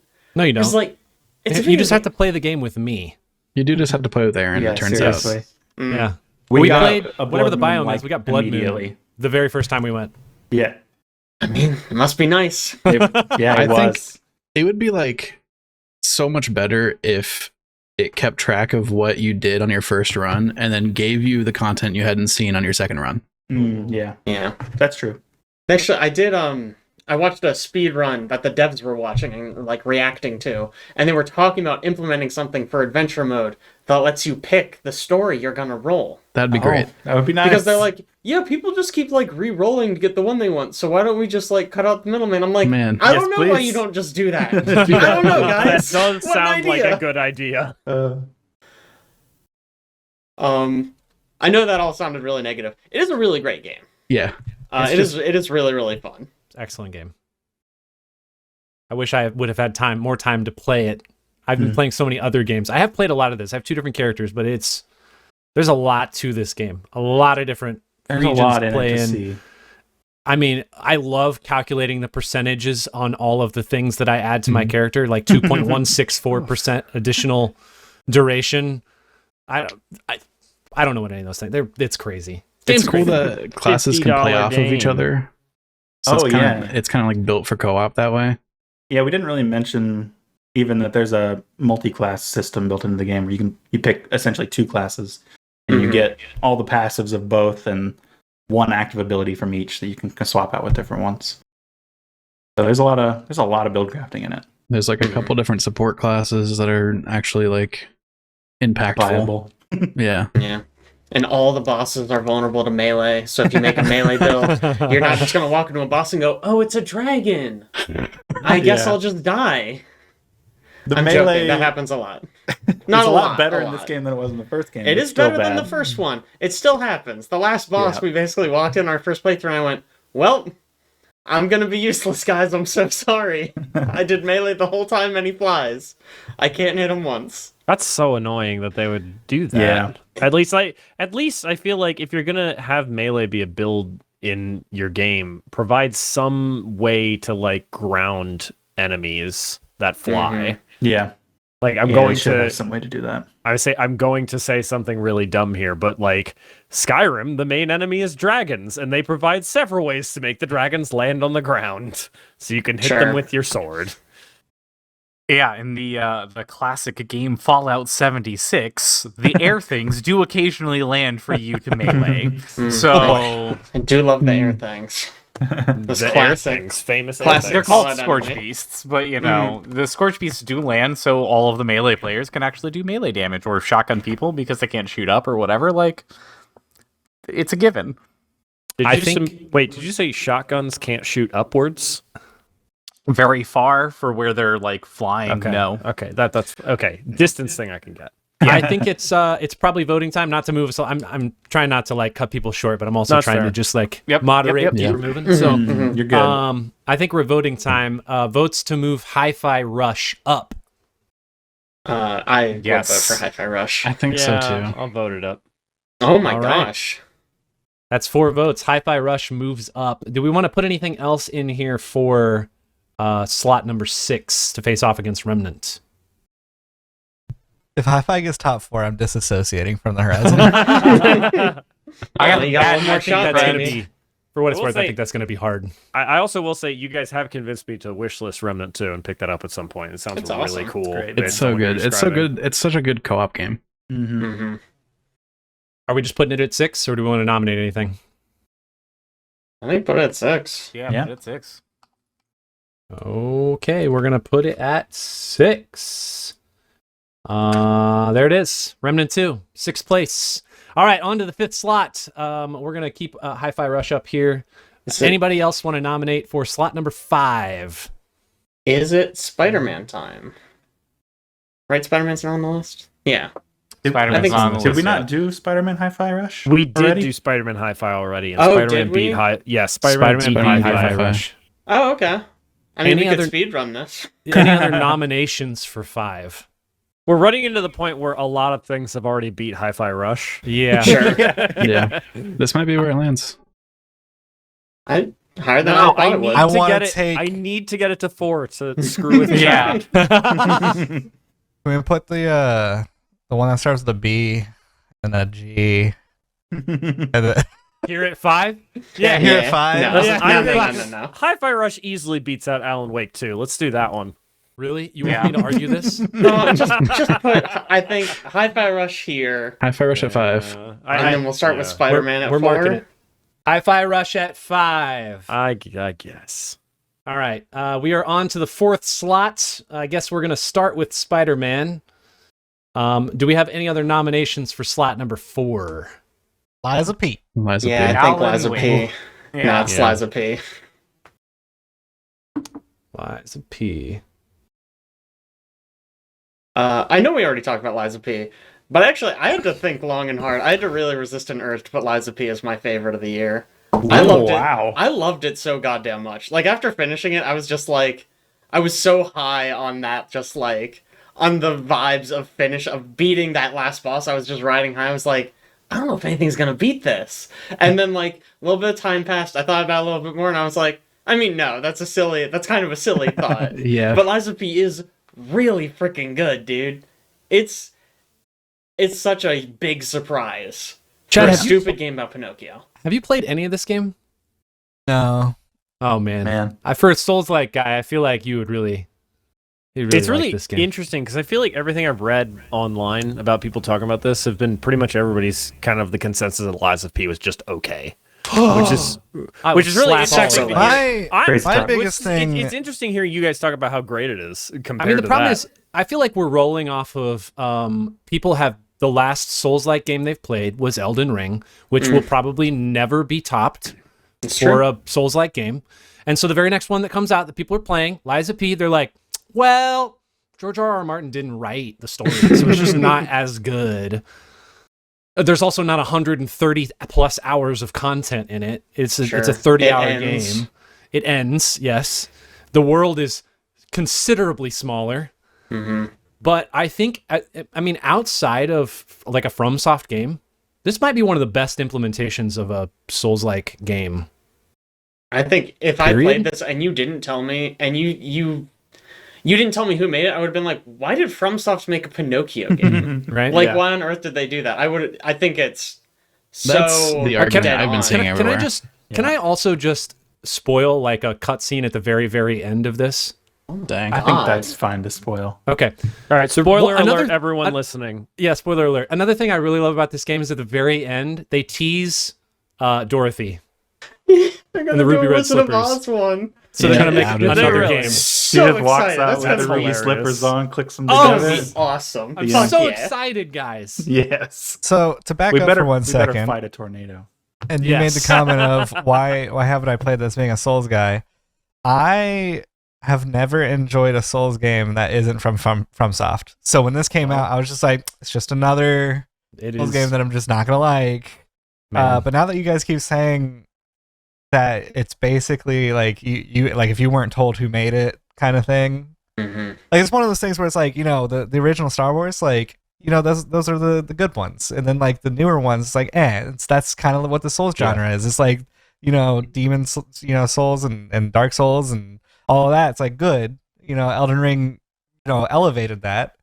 But then there's like games that try to come out to mimic it, and it's just not as good. Mm-hmm. No, I- I think that's fair. I love this game, and I also think that a lot of the arguments that we've heard already about this game are improvements upon Souls-like games. The weapon system weapon in system. general, being Yeah, able to the swap weapon things system. in and out, great, absolutely great. So good, Just- man. Just your the gold coins that allow you to like reset your build. Not only do they reset your build in this game, that you can reset pretty much anything you have Anything. Yep. and start over. Your Yeah, P you, organ, you reset your your P Legion organ. arms. In case Your- you fuck up your P organ. I mean, Yeah. it's this You game don't want to is- do that. It delivers on all of that. Plus, it has an excellent story. That's The just one- like a really, really good story. The one negative about the weapon system that I'll say is it leads you to believe that you can do literally anything and be super wacky, but there's a stat on all the is it the blades or the handles? It's one or the other that has like I think it's the handles. Both, I think. it's either slashing Oh. or It's stabbing, not both. That's the handle, right? right? It's both, They right? both. It's, 'Cause yeah. you have to match them up. You have to match them. It does the most damage when you have a stabbing handle with a stabbing top part. Blade. That's- Got it. Blade. It- Yeah. Actually limits it so much though, I think. Because it's like, oh, I can't put it's like a slashing thing, so I can't put this because it's bad at slashing. Yeah, I don't, I don't it's really just understand why they Unintentionally added that. hurting me. Yeah, I don't- It's not necessary. It's just I think it's just for like aesthetic effect almost because you don't want to have like an axe and you poke them with the end of the axe and it do a That would bunch be of damage. so funny though. Yeah, Like, why but not just also, let like- that That'd be happen? funny. I'm Pinocchio, you know what I mean? Like, I mean, fuck, who you can- cares? You can also still do it. You just may not do can, quite just as not much effective. damage. Yeah, you just You're gimp not yourself on purpose. min-maxing your build, Yeah. and you're good at a Souls game. You can play with whatever. If That's true. I think Wow. it'd be Setup better one. if you could do the goofy stuff and not intentionally hurt yourself while you do it. I will say you can Right. still do a Agree. ton of goofy stuff. I put an Yeah. enormous shovel directly on top of a handle. It was like this long, and I just bash people in the head with it. So much fun. All right. Okay. Is it? But his nose doesn't grow. Well, It's a loading screen. well. Not In even the two loading ways. screen. Okay, There's so a portrait by a painting, Mr. I think. There's a portrait by a Mr. Gray, Mr. D. Gray, and the nose wonder of who that it could be. grows when you tell lies. By Dick Grayson. Yeah, you Yes. got it. Dick Famous Grayson. English painter. novel, Dick All the- Grayson. the little Portrait of Dick touches, Grayson. like the loading screen says now lying and it counts up percentage Yeah. instead of Mhm. now loading. That's so funny to me. The nose And it's a grows little- across. Yeah, it's a little like silhouette of a person with a nose growing. It's so great. funny. Mhm. It's great. What does it I say when do- you die? Lie or die? Lie or die. Lie or You die. were talking- Yeah. yeah. Weird, weird one that. Why does it say that? I don't know. It doesn't really make sense. I think it's funny that these two are together because I feel like these are the two most derivative entries that we have. Spider-Man 2 is just Spider-Man 1 but a little bit better, and Lies of P is just Bloodborne but Pinocchio. Man, I just realized everybody's saying this is the game FromSoft made. FromSoft made a game this year, and it wasn't this one. Yep. It was Oh yeah, the it's Rubicon on our game, list. right? Yeah, they What made did they make? Armored Armored Core. Armored Core. Armored Core. 6. Oh, I think 6 is That's on right. my to. That's on my to play list, Armored and I Core- didn't hit it this year. I don't think any of us touched It- it. It Nope. blew me away because I was on a call with my CEO the other day, and he was just like, "Yeah, I've been playing Armored Core." And I'm like, "Excuse me." He like grew up playing Mech Warrior, and he's like, yeah. I grew Mech up playing. combat, bro. I grew up playing Armored Core, like the old ones. Oh, there's Really? a new one. yeah, Yeah. I know. Armored and I Core haven't 6. picked it up yet. I don't know what's Yeah, wrong so with me. so this year some Koreans made a FromSoft game and FromSoft made a mech game. Made him that game. Sure, okay. they traded. Yeah. Yeah. Is it voting time? I think so. All right. Hmm. Votes to move Spider-Man up. I vote for Spider-Man. That's 2. Is that Chad? Was that a Three. vote? Chad, That's Chad 3. did. I vote Spider-Man up. right, Owen. Oh. No, Oh. not Timothy Chalamet. Not Timothy Chalamet puppet. Oh, that's Spider-Man moving up. And anything Yeah. do you guys want to nominate anything else for this slot, for fourth Slot slot? shot. Yeah, I don't think so. There's just Geppetto's no going way. to be disappointed, though. Yeah. You know, that's one thing about this game is they changed the way you say some of the names of the characters in that story. Yeah. Gemini, Gemini. the one that Gemini. always bugs me. Yeah. What? Oh, I'm sorry. Does it always bug you? Oh. Oh. Wow. All right. Officially, Liza P, 4th place. All right. Well, any nominations for 3rd place? Other than Spider-Man. I guess it's time to talk about Alan Wake 2. Yes, Oh, it Battle of the frequently is. Twos. I'm glad we Ah, did this. Nice. That's great. Let's the talk about only Alan Wake sequels 2. on this list. Guys, Hey, Remnant 2. Ah, shit. Shut up. It's just, you know. guys, Right. listen. If our number one game didn't exist this year, this is my game of the year, hands down, no questions asked. This game blew my mind. It is so well executed for such a fine game that they made back in 2010 that nobody cared about, nobody wanted a sequel for, and they were like, no. We need a sequel for this. We need to make it in universe. It's got to tie in with Control. We got to get Max Payne somehow in there. It's also got the same timeline as the real world. Yes, same exact timeline. Yeah. I'm going to go back to my point that I have been making about this game ever since I first played it and beat it. No game can touch this game when it comes to FMV implementation. I think it is hands down the craziest, most effective use of FMV in a game I have ever seen. For what it's worth, that sounds Kind of like a low a really bar. low bar. Yeah. Yeah. I know But it it sounds, does it really well. it does it so effectively. And It's there like is not that one many games chapter. that use FMV to begin with. There is one chapter you get to where there just is a band playing music. Oh, we're gonna talk about that part. And Yeah. it is so freaking cool. If the game were that level and that was the entire game, I think it would still be on this list. That Man, level is so cool. that's It's when so I played awesome. through that part, I was like, yeah, if this was the whole game, yes. I literally said that when I was on stream. Yeah. You know what I think makes it even better though? Up until that point, the game is about as serious as a heart attack. Like Yeah. there is no levity, Yep. no jokes. It is like we are talking about serial killers and the dark place, and Alan is broody and serious. And it's like, by the way, this level's a musical. I don't know. We're just this band's gonna play. You're gonna Yeah. run around. It's clearly a set, but it's not a set. It's freaking awesome. Now, Aaron, It is lunacy. It's so Eh. weird. And then they even choose to retain some of that because they bring them back later in the game. Yeah. The band, and I think the game to me just feels complete. I play games sometimes where I wrap them up and I'm like, all right, yeah, all right, that feels like a good ending. This felt like, okay, yeah. I feel That's like one of my everything was negatives wrapped of the up. game. Really? Is it ends like so suddenly without resolving so many things. I don't feel that way. I feel like it's exactly where the game needs to be. Maybe not like I guess I'm not saying complete in the sense that there are not things left open for them to continue in either the Control timeline or the Alan Wake timeline, but the story itself is so wrapped completely in this game for me. They did a good job of bookending it in two spots, exactly where I think the game should play out, and I loved that. I agree it maybe should end where it ended. I'm just kind of disappointed they didn't get to explore a lot of the stuff that they kept on referencing throughout the entire Yep. game. Like it's not like it's like a tertiary stuff that they just left hanging. It's like stuff that they repeatedly bring up and make you question throughout the entire game, and then they just don't answer it. Yep. I understand. I mean, Control did kind of the same thing, because when that storyline wrapped up, you still had a bunch of questions from that game as well as to like some of the goings on that were happening at what's Yeah. the name of the organization? FBC. Federal In Bureau of Control? Control. In Federal Bureau of Control. Control. What is it in Control? Oh, shut up. Oh, the oldest house. Sorry, that's what you wanted. It is isn't the oldest house is the location. I will say, so I played this game and I was like, oh, so they're trying to like do the bring all the universes together thing, but like mostly it's like through references, maybe a character's face that you would recognize shows up.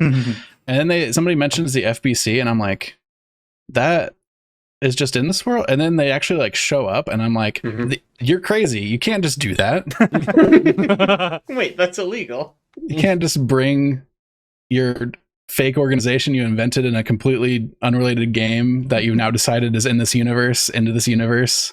Why can't you? I guess. I mean, One of them- there was a DLC for Control where they're investigating Alan's typewriter. Yeah, It was an altered world event. Yeah, everybody thought it meant Alan Wake event because it just said AWE. Mm-hmm. Alan Wake expansion, altered world event. Yeah. I would also like to say, if you're really interested in the music in this game, you can actually go to listen to the Old Gods of Asgard on Spotify, and you'll notice if you go to their page that they are actually, this is just their alter ego. They're an actual band called Poets of the Fall. You can listen to them. They're excellent, and they have produced music for Alan Wake 1, 2, and Control at this point. And they're just like Remedy's go-to band, which I think is awesome. They did the Ashtray Maze song, right? Did they? From Control. Oh man, of course they did. I'm glad Remedy has decided that musical levels Yeah. are just going to be in all their games now. Keep going, man. It's great. I mean, it's the best part of every game so far of, controlling this one. Another thing that I was a little disappointed by with this game is the musical level happens like fairly early, Mm-hmm. and it's such a high. and nothing ever gets close for the rest of the game. Yeah. So I kept on expecting some truly crazy stuff to happen, something that would just blow me away, and nothing ever quite got there. So I was a little That's sad by fair. that. It was pretty nuts. I was It just is. a little sad. By Yep. that. But overall, a fantastic game though. Yeah, I think I've said on this program before that Remedy has never clicked for me. Alan Wake 2, I haven't finished it yet, but it is absolutely clicking for me. It feels like the game that they wanted to make, but just could never figure out how. And now they have the budget or the know-how or whatever, just the chutzpah to finally get it going. And it's this game that they Yes. chose to do it with, which again blows my mind because who was asking for an Alan Yeah, Wake? another Alan Alan Wake. Wake had a cult following. Right? Yeah, sure. Honestly, I But think it's Sam following. Lake who wanted a new Alan Wake. probably. You're probably He's right. like, it rhymes with my name. Nobody, even less people liked Quantum Break, which also rhymed. True. Man, So he's like, we gotta do Alan Wake. there's a level in the theater. Did you guys catch the literal short film that plays after you finish that level? You can watch the entire thing. It's Oh, like yes. 25 minutes. It's so long. Yeah. It's really cool because I was like, what's going on? And I was going to stand for a minute and see like what they were doing. And it's like maybe going to be like a 2-minute commercial or something like they've been doing throughout the game. And it just kept on going and going and going. And it had like good acting and like crazy effects. And like Sam Lake is just out there having a blast, like being the lead man in this short film. That's also at the very end of that is one of the biggest Easter eggs for Control at the very end of that movie. Interesting. Mm-hmm. So I on mean, that I'm sure you can topic, watch it on YouTube, but Can we? I just wanted to mention the in-world commercials for Coffee Yes. World. Costello I don't- Brothers. They They're do make excellent. me laugh every time. So They're dumb, good. but I laugh. I know. I'm like, God damn, I love that's silly. that. That's funny. Okay, I have a question. yeah, Mhm.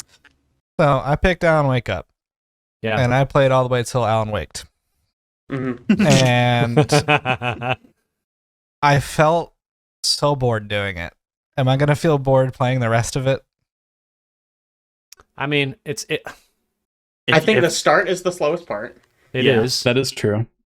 But But- if you are bored to the point that you don't think you're going to continue playing, I mean, I'm not going to advise you to Yeah. keep I going. would- If you just I- got to Alan, at least go a little bit further. Yeah, I would play Alan for a little while.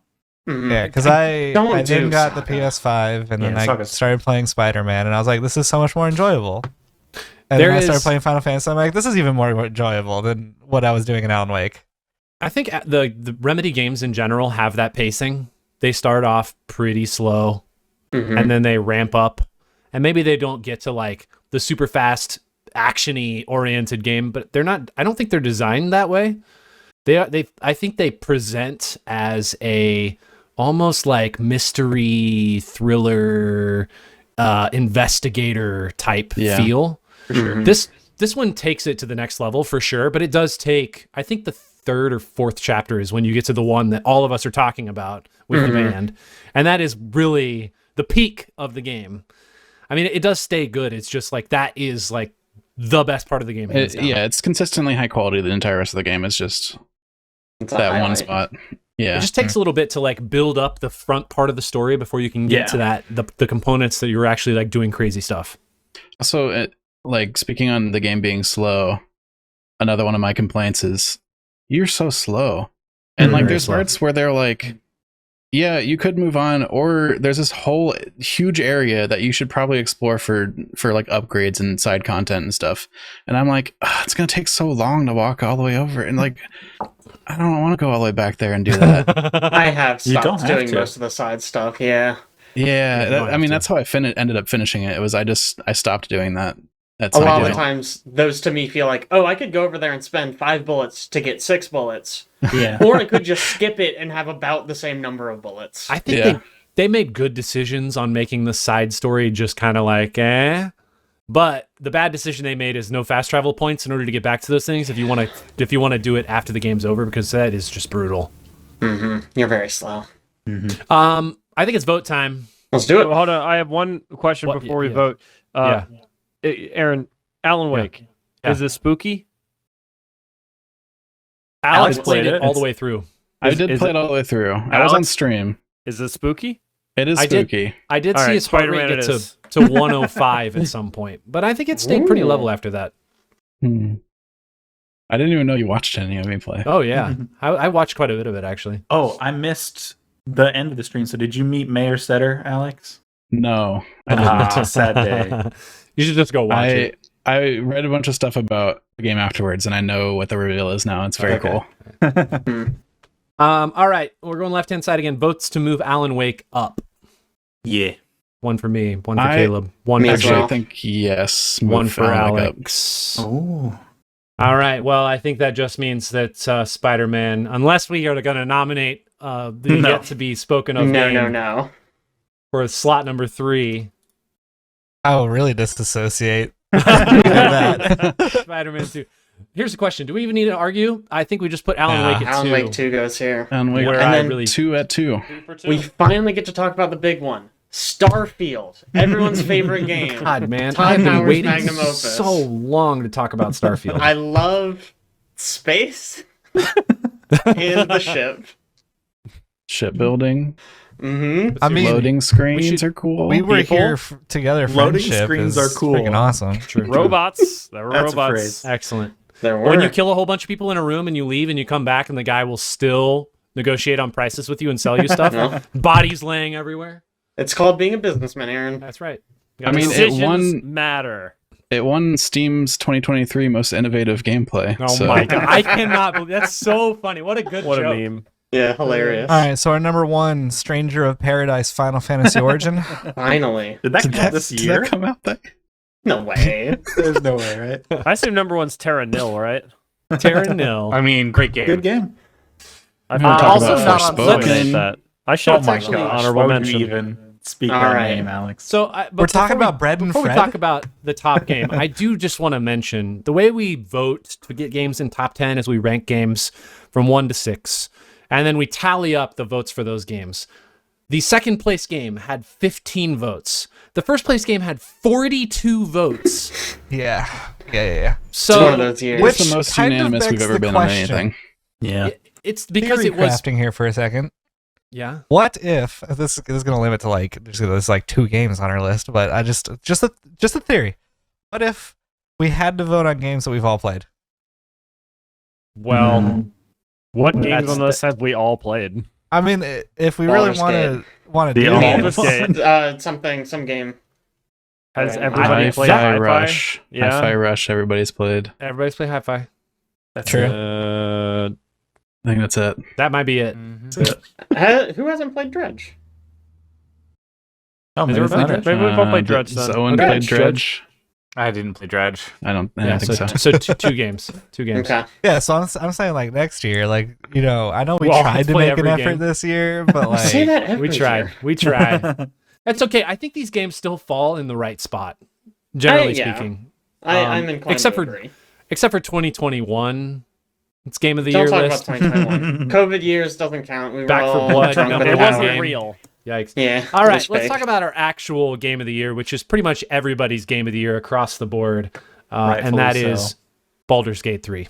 Hell yeah. I will defer to the people who have played the most amount of this game, which I assume is Chad number 1 and Owen number 2, but I could be wrong. That could be Uh, flipped. it could be flipped. One of those two. I don't know. I don't know.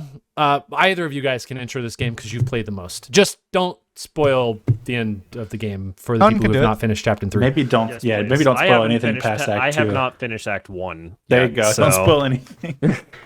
Solarian Studios looked and said, you know how there's already a Baldur's Gate game? What if we make a sequel to that, but it's nothing like the previous 2 games? And that's where It's Baldur's just Gate like 3 our comes in. last game. It's absolutely phenomenal. It's a D&D based kind of game because Baldur's Gate is in the D&D universe of things, and like it just plays. It plays well. It's beautiful. The storyline is absolutely amazing. Even the side quests are fun. It's hilarious the things that you can end up saying or doing or running into things. I believe every single person in this entire chat has tried to shit talk a god and then found out what happened if you shit talk the god. I think this is a perfect example of a studio that just they didn't need to go this hard, but they did it for us. You know, they did it. They went this hard because they wanted to, and they wanted the players to absolutely love it, and it's absolutely phenomenal that they did. I love how much Larian is also involved with the community. Like, I don't know how many of you people have seen the like one shot that the voice actors played of an actual D&D campaign. But they made that one shot canon that actually happens in the storyline, and in the new, Withers finale thing, he actually references some of the things that happened in that campaign. That's cool. And that was just because the fans loved watching the voice actors playing it, and they thought that was such a cool thing, and they were like, "Wow, bing bong, haha, this is funny," and like that's part of the game now. Like they were like, "Yep, let's put it in." So I think that's just really cool that they're able to, they made a game that people love. They made a game that they loved making, that the voice actors loved being a part of, that the community is like just going ham over fist over. Like we're several months from this game being released now, and people are still talking about the little things that they found, or the little cool things that it's like, oh, if you talk to this person this way and that person that way, they'll give you this kind of response or something like that. Stuff that you wouldn't even think of, stuff that you wouldn't, like you were like, oh, how do I get there? How do I do that? And even after, going through 2 full run-throughs of it now, and I was gearing up to do my 3rd, I want to play this game more. Like, it's the same... Nothing's changed, but I'm 300 hours in and being like, all right, load it back up. Let's do it again. And I think you got to be a really cool game, and you have to have a lot of variety and a lot of replayability, and it's just... You got to do a lot to be able to be like, oh, you already beat the campaign? Do you want to beat the campaign again? Do you want to do it one more time? Do you want to do it a 4th time? And I'm like, yeah, let's go. Like, this is awesome. I think something to note that is probably well known, but is worth being said. Larian Studios tried to come out with a couple games, and they weren't as successful as even Divinity. But it was always the publisher's fault, because they were constantly trying to push it faster than it needed to be. They didn't allow for feedback from community, and so Larian Studios finally decided, okay, we're gonna do Kickstarter. We're gonna do crowdfunding, and we're gonna have early access. We're gonna have like almost a full first act for you guys to play. We want to hear all your feedback, and we're gonna leave this out there for a while. It was and we're gonna at least 2 years it was in early access, right? Yeah. And we're just gonna take our time to create this amazing game. It's magnum opus. A game that really is. I never thought I would be into this game. Like when this game first came out, like I was like, nah, I don't really want to play it. And I was like, I'll play it with my in-laws. It's something I can connect to them with. Started a campaign with them, immediately got off on my own campaign and just played through it twice. Once good and then once evil. It's just it's a marvel. It's a diamond in the rough in the games that are coming out nowadays, such as like Warzone or stuff like that, where it's just like you could just tell the devs are just trying to get money instead of caring about a game. And two things. One, Owen made a point that Larian didn't have to go this hard, and I will never forget when we were at PAX and we listened to Sven talk through. He was doing a playthrough, and he was talking about the game, and he's like, "I don't know, I have some boots here. I'm gonna throw these boots," and he just threw them at a guy, and it knocked him prone. And then the game broke, and he's like, "I don't know, I'll just reload it. We'll fix that." And you could tell that his entire perspective was, "I want you to be able to take this game and do whatever the heck you want, and we'll just see what happens." And that to me was just such a, and that was even before early access. That was probably like 3 years ago now. Incredible. It was a while ago. Absolutely love that. The sheer amount of options available to you as a character in combat or in dialogue is, man, staggering. And all of those choices you make almost all of them, I'll say, I guess, have consequences, either immediate or 2 full acts later. Mm-hmm. It's crazy. I think the coolest thing that they implemented into this game is, for instance, other games, you walk into a room, there's a big boss boy, you know you're about to fight. In this game, you walk into a room, big boss boy, you might be able to choose some dialogue options. Yeah. And those dialogue options might kill off half the room. It might not get you into that fight at all. It might just kill him. So it's cool. It's cool stuff. The second thing I just wanted to bring up, because I think it's quite interesting, is I don't know if you guys have looked at your Steam Wrapped specifically for this game, but if you looked in the stats for this game, every game has like a little subtitle under it. Like Dota 2, subtitle, game is hard. Destiny 2, soon the final shape comes. For this game, for Baldur's Gate 3, it said, if you said you spent all that time in Act 1, we'd believe you. And I think that kind of wraps up concept that this game is just there is so much to do, so much to see, so much to play, so many encounters, so many combats, so many different lovable and hateable characters that you meet throughout the game. And it's just, you're right. It is actually kind of a magnum opus, a masterpiece. I am sad that we will not get to see this Divinity Fallen Heroes level, you know? I don't even care about that anymore. I don't either, because this forgiven. is so It's gone. good. They've redeemed themselves. Yeah. It's funny how many times you can be like, there's no way the devs accounted for me trying to do this. And then it's totally like, there's a unique outcome that they've totally accounted for. Yeah. It is every insane. single time. The number of times we have been playing and Chad has been watching or Owen's been watching and something's happened and they're like, what? I didn't know that could happen. Yeah, you guys lost a major party member that I didn't know that could just die in a cutscene, and I was like, "What the fuck?" We didn't lose her. We knew exactly where she was. She was in several places, admittedly. Yes. But Spread around the room.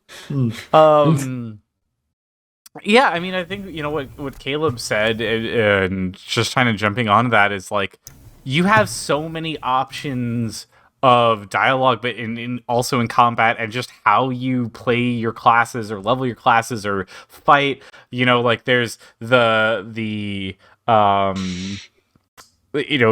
could just like level up the barbarian and be a barbarian, or you could level up the barbarian and throw people into the battlefield, or you could be a barbarian and just start chucking weapons from across the map like you're a deranged madman with a giant backpack. All Jake does. Just throws weapons from afar. Or you could, be like, hey, I'm the druid, and instead of just, fighting people, I'm going to be a giant bear and just fucking top rope these things from the highest point that I can find. Shit, there's no high point here. Fine, I'll put a bunch of boxes down and I'll build my own goddamn tower and I'll jump off of it. Yeah. Like, it's absolutely insane the way that you can just, like, break around what the game is and just be like, all right, well, I don't want to do this fight, so maybe I can find a way to just, like, put a bunch of explosives here, so when the fight starts, I just press a button and all the explosives goes off and then the boss dies, or something crazy like that. It's absolutely insane, just the plethora of ways of doing something rather than just, all right, well, we got to do the quest, so it's, get from point A to point B and beat up the guy, I guess. It's like, I mean, you can go different ways, you can take different routes, you can go under, over, whatever, just to get there. Like, it's a beautiful, the amount of creativity that you can really express through this game and finding your own play style. Like, right now, Allison and I are getting ready to do the not tactician, but the harder one where you Honor save file. Honor, yeah. We're getting ready to do that, and we're just going through so many different guides of just people being like, oh, do this, do that, do this, do that, do that, because all of them are valid. All of them would work. Whoever decided to give every character by default a push ability was a genius. It's funny every single time. Yep. It's just great. It's half really of funny. the enemies that die are just Jake pushing people into chasms or off of cliffs or something. It's really funny when you shove someone off and you stand near it, and then the enemy comes and shoves you off. Also, those are Man, my favorite moments. So good. I think what's really incredible about this game is I want to watch you guys react to all of the really cool parts that I witnessed. Like Spider-Man 2, Final Fantasy, like whatever. Like you guys can play it, you can talk to me about it, sure, but like I actually want to like you guys stream it. I want to see like how you guys like find out the end of Act 2 or like what you know when Lae'zel dies, like the reaction there. Like it's just fun to like come alongside this adventure with you guys because you know playing it solo, you only get so much of that experience. And then also it's like you guys were just saying, there's so many different various things that happen that like I'm watching it, then I can play it again and like something else could happen completely different from the 2 runs that I did and your run. So Yeah. Mind-boggling. Yeah, I know. I talked. Sorry. You're good.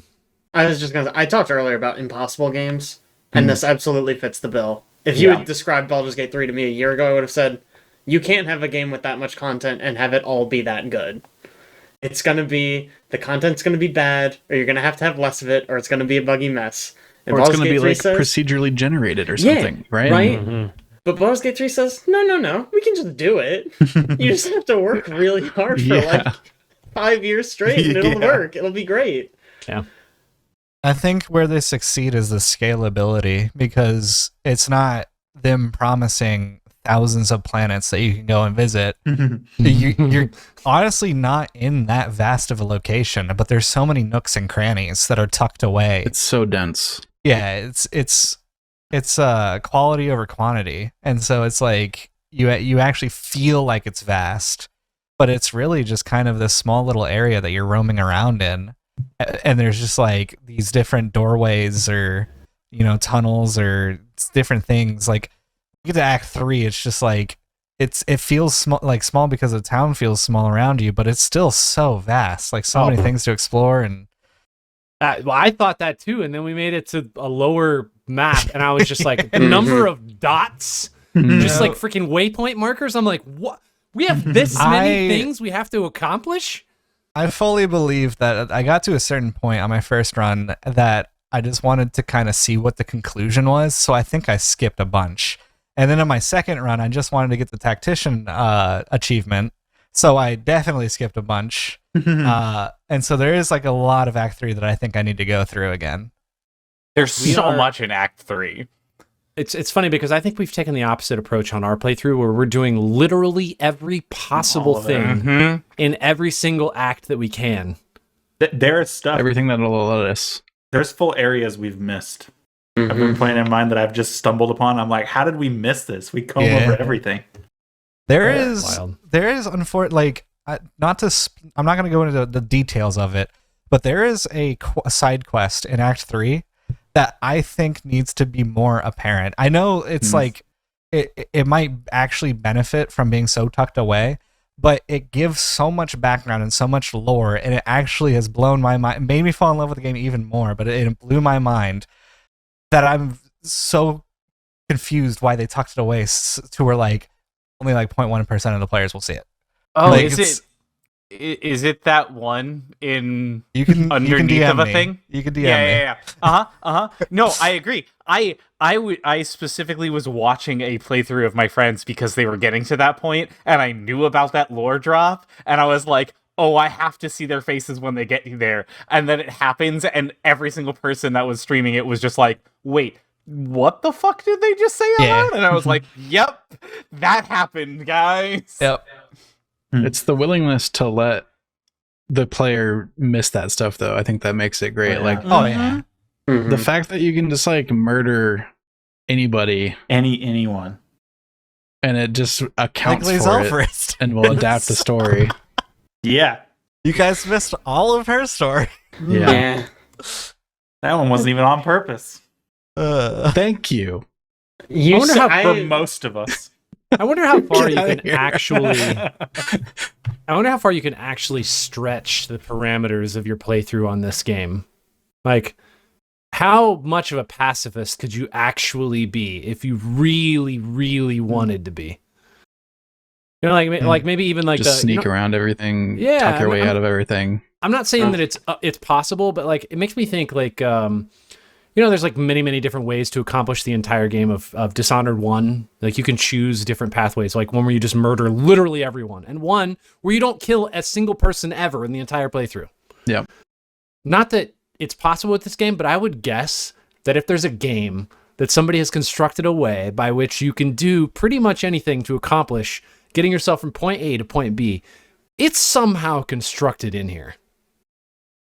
I don't know if that's true, but I wouldn't be surprised if there was a way for you to be able to do that. I wonder how fast this speedrun's up to now. I actually, in the very end of Act 3, I used a bunch of invis potions and invis abilities and skirted around a giant fight. And then got to like the final fight. So there might be, I don't know if you get through like the major battles that are like lore defining, but you probably could just skirt around and like not even level.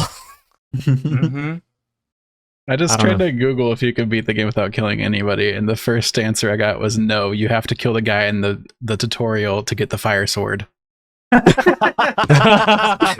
Wow. True. Gosh. I'm dumb. I've never done that. It's a good sword. I think that's it, boys. We did it. For those who are listening, I'm going to go through this list real quick. We have at number 10, Laika, Age Through Blood. Number 9, Zelda, Tears of the Kingdom. Number 8, Final Fantasy 16. Number 7, Dredge. Number 6, Remnant 2. Number 5, Hi-Fi Rush. Number 4, Lies of P. Number 3, Spider-Man 2. Number 2, Alan Wake 2. And number 1, Baldur's Gate 3, taking the crown without even a challenger to face off against it. This was one of the best years we have had in a long time for games. 2023 was great. I don't know what you guys thought, but it was great. Best since 2017 at least, maybe farther. Best since last year. Last year. And then Elden Ring and God of War Ragnarok? Yeah. That's a pretty 2022 is a banger. Yeah, it I'm was kind pretty of nuts. looking forward to 2024 because I think it'll be slow. Yeah. I honestly catch up a little bit. I kind of hope it's slow. There were a lot of games to fingers play. crossed. There's still stuff I want to play on this list. The worst thing that could happen is that Silk Song comes out. And then I have to play through Silk Song. It'll be $15. It's probably a small Metroidvania. You'll be fine. Yeah. I've been thinking so much about what they're going to charge for that. Well, everybody who's part of the Kickstarter gets it for free. I would pay so much that's money for that crazy. game. It's stupid.